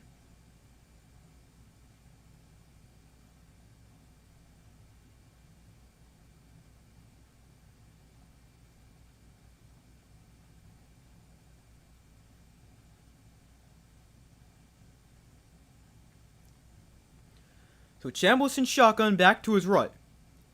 From the 24, it's 2nd down and 8. Chambliss looks to throw, gets pressure, throws, caught! Touchdown Ole Miss! Daquan Wright! And Ole Miss retakes the lead.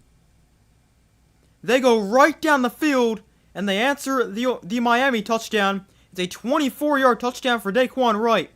And Ole Miss retakes the lead with 3:13 to go. Man, what a drive. 6 plays, 75 yards in a minute 51. And obviously you're going to go for 2 here to go up by 3. With 3:13 to go.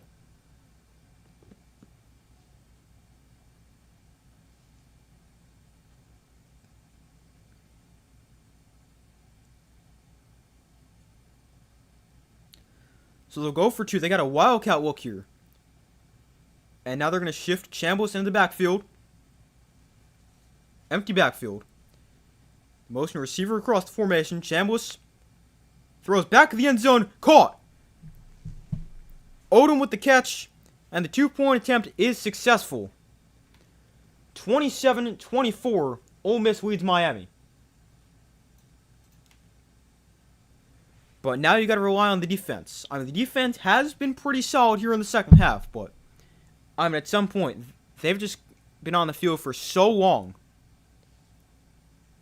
You wonder if they might be too tired to get a stop on this drive.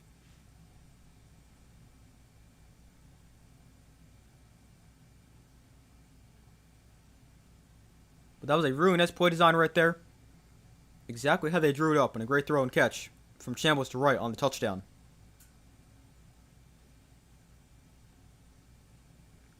And I don't know if this 2-point attempt was going to work, because they were trying to hit Harrison Wallace in the flat. And usually, sometimes on a 2-point attempt, your first option not there, it doesn't really work. But Chambliss does a great job. It goes to the second option in the back of the end zone. And the 2-point attempt is good.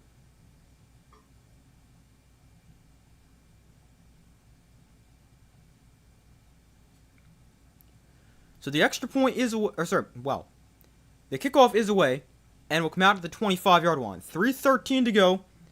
Miami down by 3. We've seen 3 lead changes in the last 5 minutes. So now Ole Miss needs to rely on their defense once again to get a stop and potentially seal a win. Ole Miss has 3 timeouts, Miami with 2. But the Ole Miss defense has been on the field for a long time. The Ole Miss defense has been on the field for 38 minutes and 27 seconds so far in the game. So Beck going to look to throw. Beck floats one downfield, underthrown and incomplete. Trying to get to Marion. But it's 2nd and 10. 3:08 to go. I mean, if he makes a better throw right here, this is a huge play. It's just a terrible throw from Carson Beck. He just floats it right there. And it's way underthrown.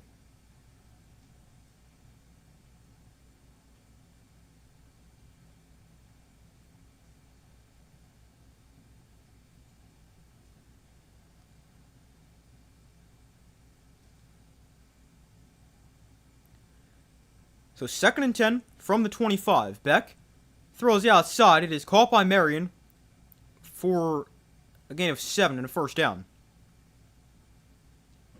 3:04 to go. 3rd down here for Miami. They've been great on 3rd down today.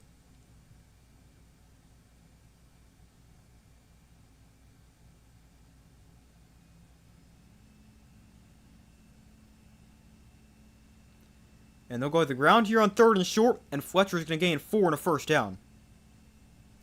At the 37-yard line, the clock now running. They can take this down to 2:10 before they snap it.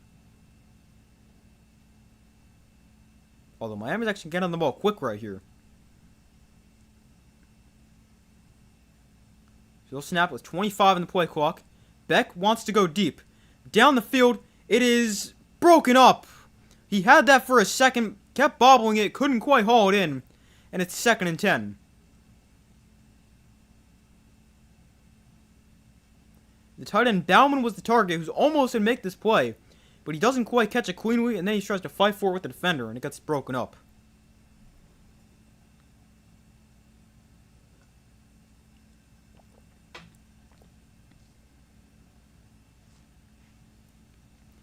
So it brings up 2nd and 10, 2:29 to go from their own 37. Carson Beck looks to throw. Throws underneath that pass. Caught, but he's taken down right there. Oh, he was almost able to break free. But he's going to turn about a no gain into about 2 yards. He's able to fight through initial contact. But it brings up 3rd and 8 here for Miami. 2:10 to go. And they don't have to run a play before the 2-minute warning. And it doesn't look like they will.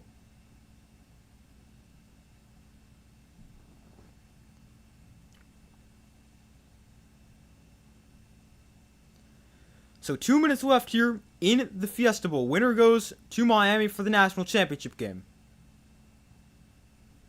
27-24, Ole Miss leads. Miami still has 2 timeouts. Ole Miss with all 3.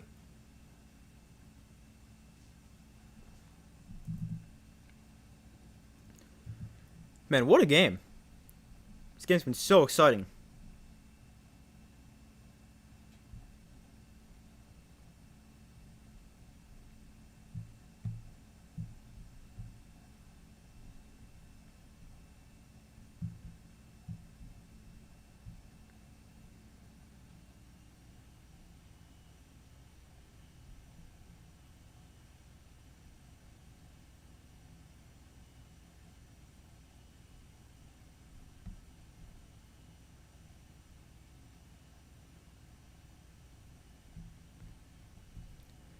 But, I mean, we'll have to see how the rest of this game plays out. But a 3-point game, 2 minutes to go. Now, if you're Miami, you run into an interesting situation right here. if you reach fourth down, that's not a guarantee. You've been great on third down, and you could convert. But if you reach fourth down, do you go for it? You've got 2 timeouts, but I think you might want to go for it. The Ole Miss defense is really struggling to get off the field on both third and fourth down.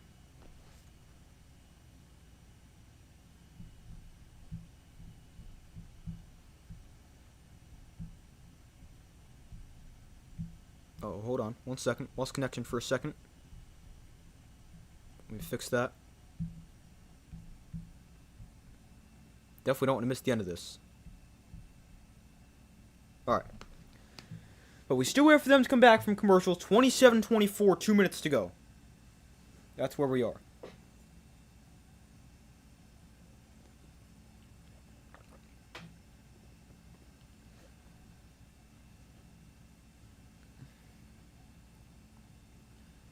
Miami with the football, 3rd down and 8. They've been great on 3rd down today. Let's see if they have another conversion.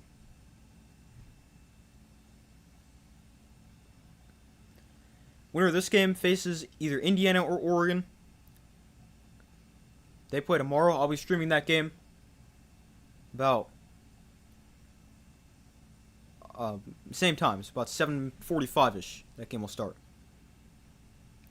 So 3rd down and 8 from the 39. Beck in shotgun back to his right. Look to throw. Beck has time. Floats one downfield. It is incomplete. Looking for Marion, but a flag comes in. They're trying to get a back shoulder throw, and they're going to get the penalty.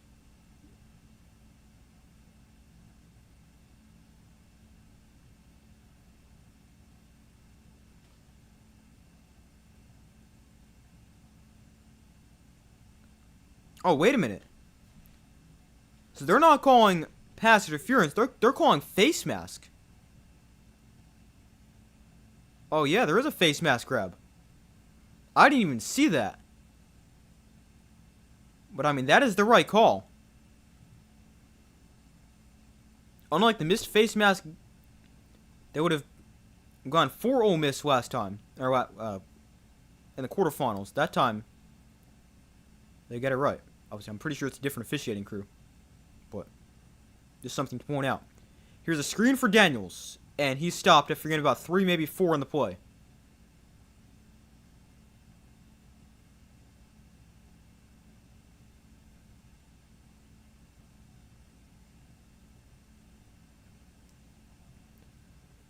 So, minute 35 to go. 2nd down and 6. Beck looks to throw. Beck, pressured, dancing around, rolling to his right. On the run, Beck throws. It is incomplete. Tony caught it, but he couldn't get a foot down. Wait a minute, maybe he did. Wow, Malachi Tony got a foot down. And he stops the clock with a minute 25 to go. How did he get this foot down?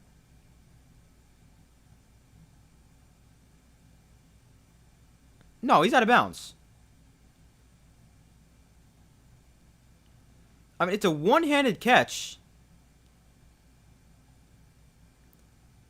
He's out of bounds.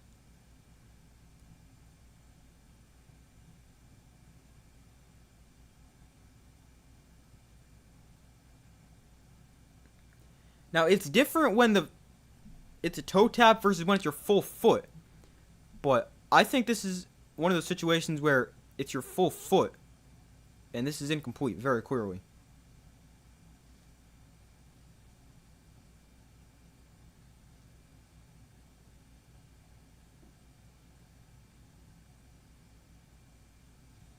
Now, they ruled it a catch on the field. They're reviewing it, but there's got to be enough to overturn it. But I think there clearly is. His heel comes down out of bounds.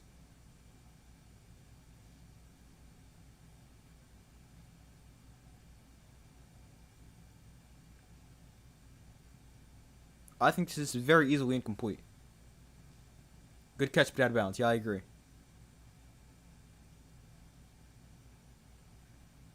It is incomplete.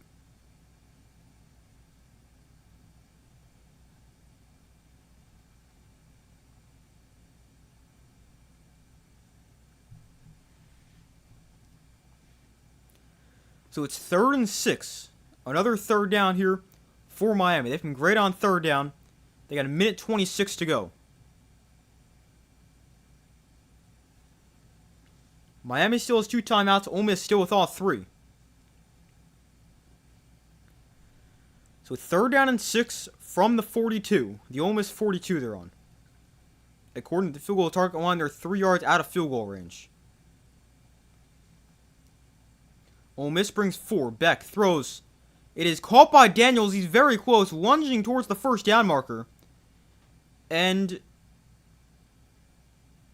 they're going to give it to him. A first down, a great effort for CJ Daniels. And a first down.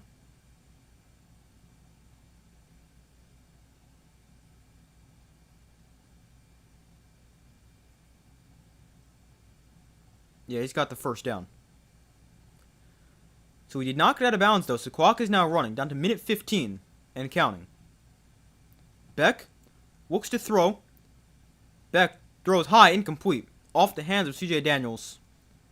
And it brings up 2nd and 10 with a minute 6 to go in this game.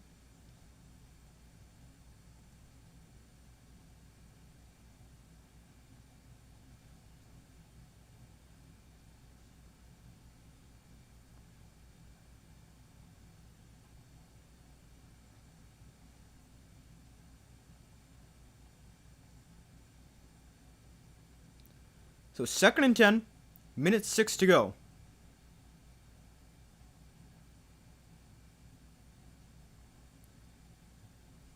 Beck gonna look to throw again. Ole Miss brings 3.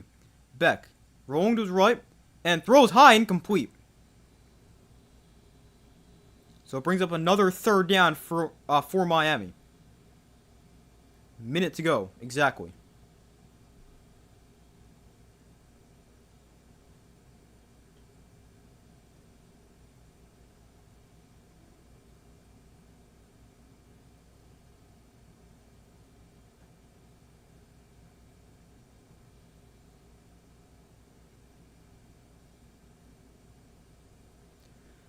So 3rd and 8. Minute to go, or yeah, exactly a minute to go from the Ole Miss 35. Beck has time, throws over the middle, it's caught. Well inside field goal range down to the 19-yard line. Keelan Marion with another huge catch for Miami. And that stops the clock with 54 seconds left. Temporarily, that is.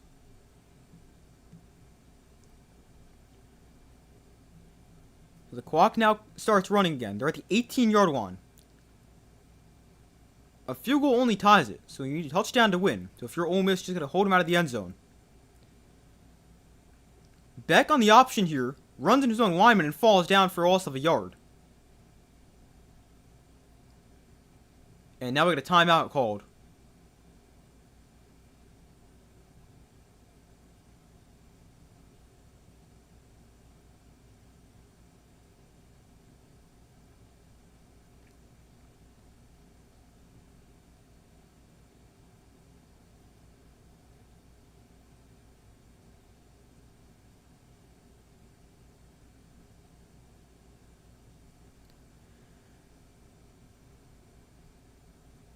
It was Ole Miss who called the timeout. That's interesting.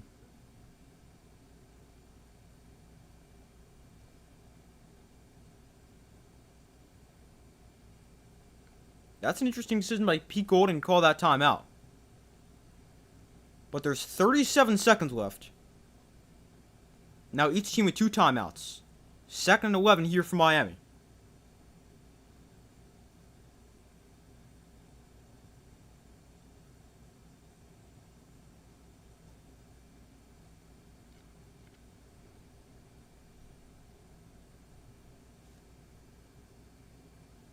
So 2nd and 11 from the 19-yard line. Beck in shotgun.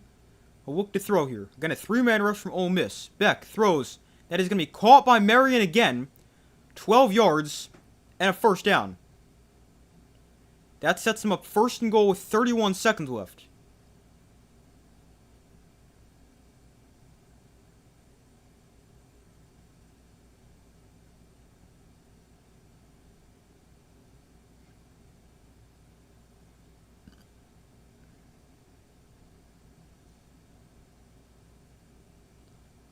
So now Ole Miss calls timeout again with 31 seconds left. I mean, I don't know if they're thinking they're going to go have a chance to go win it, or if they're going to have they're going to be trailing. I'm not sure what they're thinking right here. But, I mean, saving yourself time, I understand it.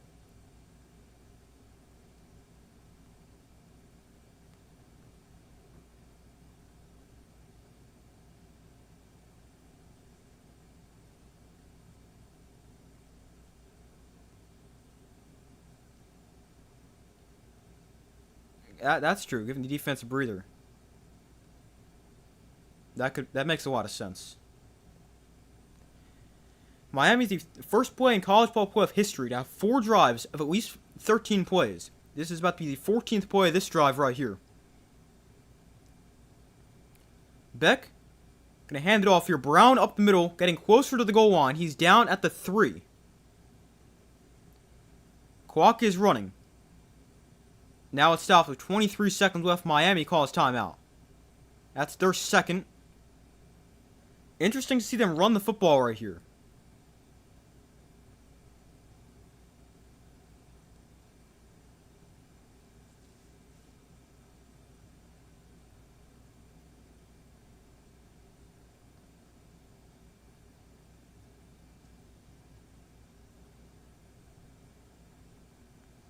So now if you're Ole Miss, you got to think about stopping the run as well, which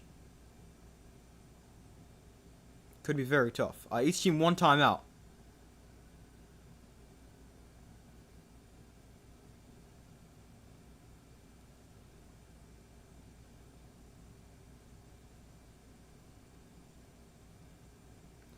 So 24 seconds left. It's 2nd and goal here for Miami.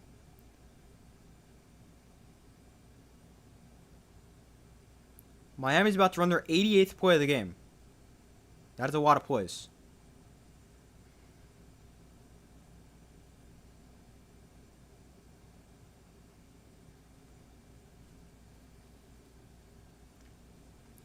So 2nd goal from the 3. Beck in shotgun, back to his right. They spread the field here. And now they motion Daniels closer to the formation. He's going to look to throw. Beck gets pressured. Steps up. Beck going to try to run for a touchdown. He's in. Touchdown Miami. 18 seconds left. And they retake the lead. About to be 31-27. Beck with a 3-yard touchdown. He's hurt Ole Miss with his legs all game long. And he hurts him again right there. They go 15 plays, 75 yards, and they take 2:55 off the clock.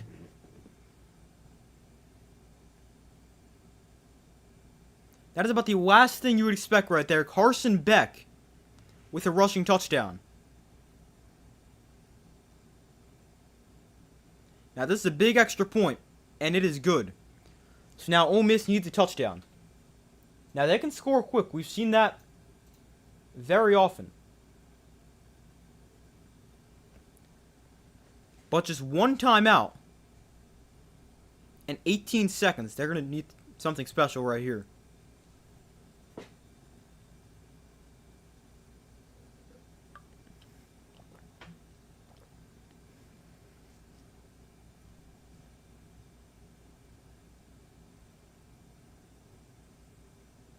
Yeah, it does. That's what I was just thinking about. It takes the kicker out of it. Wow, what a game. Great coverage. Thank you. I'm glad you enjoyed it.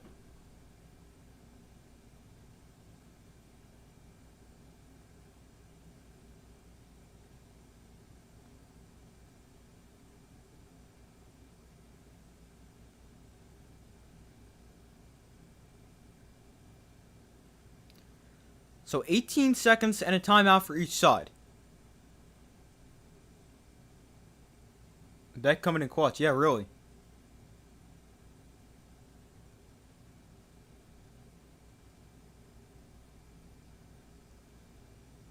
I think the game's over. Yeah, probably is. I mean, you never know, but seems pretty unlikely for Ole Miss right now. Carson Beck, 268 yards, a touchdown, 2 touchdowns and an interception. And he also ran for another one.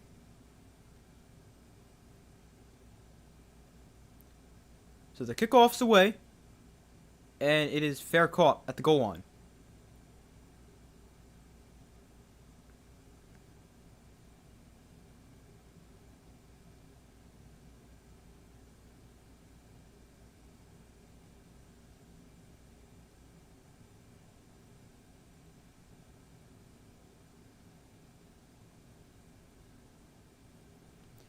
So let's see what Ole Miss can do here. They need a touchdown. There's 18 seconds left. They got a timeout. Miami brings 3. Chambliss throws downfield. Oh, what a throw! Wow. They're up to almost midfield already. They're going to spike this here. Man, what a clutch throw right there for Chambliss. They're going to spike it at the 48-yard line with 13 seconds. Actually, 12. They took a couple extra seconds right there. Down to 11 seconds. SEC is known for the long passes. Yeah, I mean, they sure are, especially Ole Miss. And as the ACC winning the national championships here, who saw that coming? Yeah, I don't think anybody. That'd be pretty crazy. Chambliss steps up, throws outside high, caught by Stribling. There's only 5 seconds left, though. They call their final timeout right here. And they're going to have one chance at it.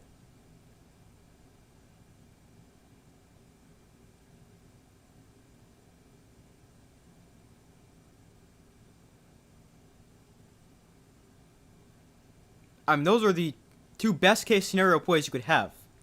You need one more for a touchdown. But yeah, how about that? In a game where people thought in a year where the ACC was terrible and might not even make the playoff, they end up getting a team in, and they might win the national championship. That's insane. They're still going to finish out this game and play in the national title game, but that would be crazy if that does happen.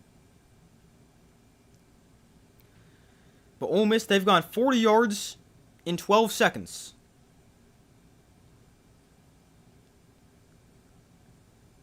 Miami's going to drop everyone back. Yeah, probably. Yeah, they got 3 guys back into the goal line. Ready, how about this? How about a hook and ladder? Throw it towards the right side. Yeah, everyone going that way, and then ladder out back. That would work so well. Potentially. So here is the 3rd and final timeout called by Miami. So now both teams are out of timeouts. 6 seconds left. Yeah, no penalties. That's the big thing right now if you're Miami. They've been penalized 10 times.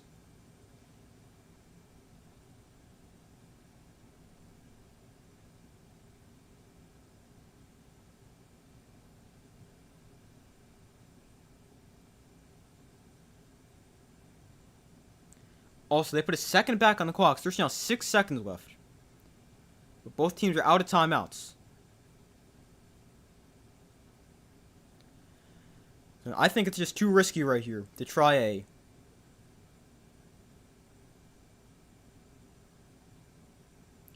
quick throw. You got to worry about getting out of bounds. I think you got to treat this as the last play.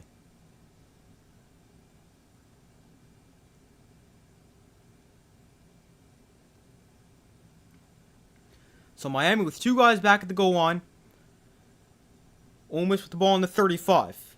An empty backfield for Trinidad Chambliss.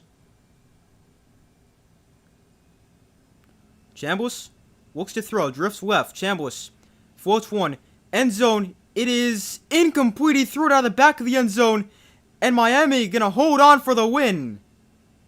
31-27 is the final. And Miami is going home to Miami to play for a national championship. 31-27. Miami wins it. Well, what a game. Yeah, they did it. I don't love that final play call. I think you have a much better chance of just trying to run a regular play and try to have something happen. But they try to get it to Dejon Stribling. He's actually being held the entire way.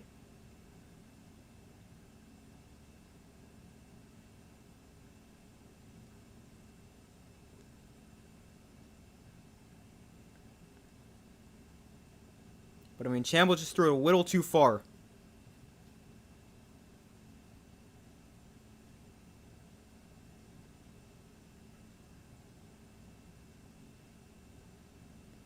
Yeah, that was a great game. Definitely not expect this game to be quite as good, but what a game. Miami wins the Fiesta Bowl. They move on to play at home for a national championship game. They're play for a national championship against either Oregon or Indiana.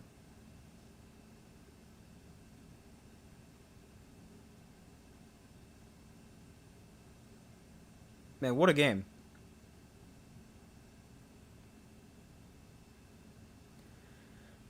Alright, but that's going to do it for this stream. I will be live tomorrow for the Peach Bowl tomorrow. Indiana and Oregon. We'll see who plays Miami. Fiesta Bowl is always good. Yeah, usually. But yeah, I'll be live tomorrow for Miami and... Nope, not Miami. For Oregon and Indiana. But... yeah, I'll be live tomorrow. Hope you guys have a great rest of your day or night. Thank you guys for watching. Hope you guys enjoyed it. Ended up being a great game. But yeah, I got a lot of content on the way. I'll be streaming some playoff games for the NFL this weekend. I'll be streaming tomorrow. So yeah, hope you guys have a great rest of your day or night. Thank you guys for watching. I'll see you guys in the next video.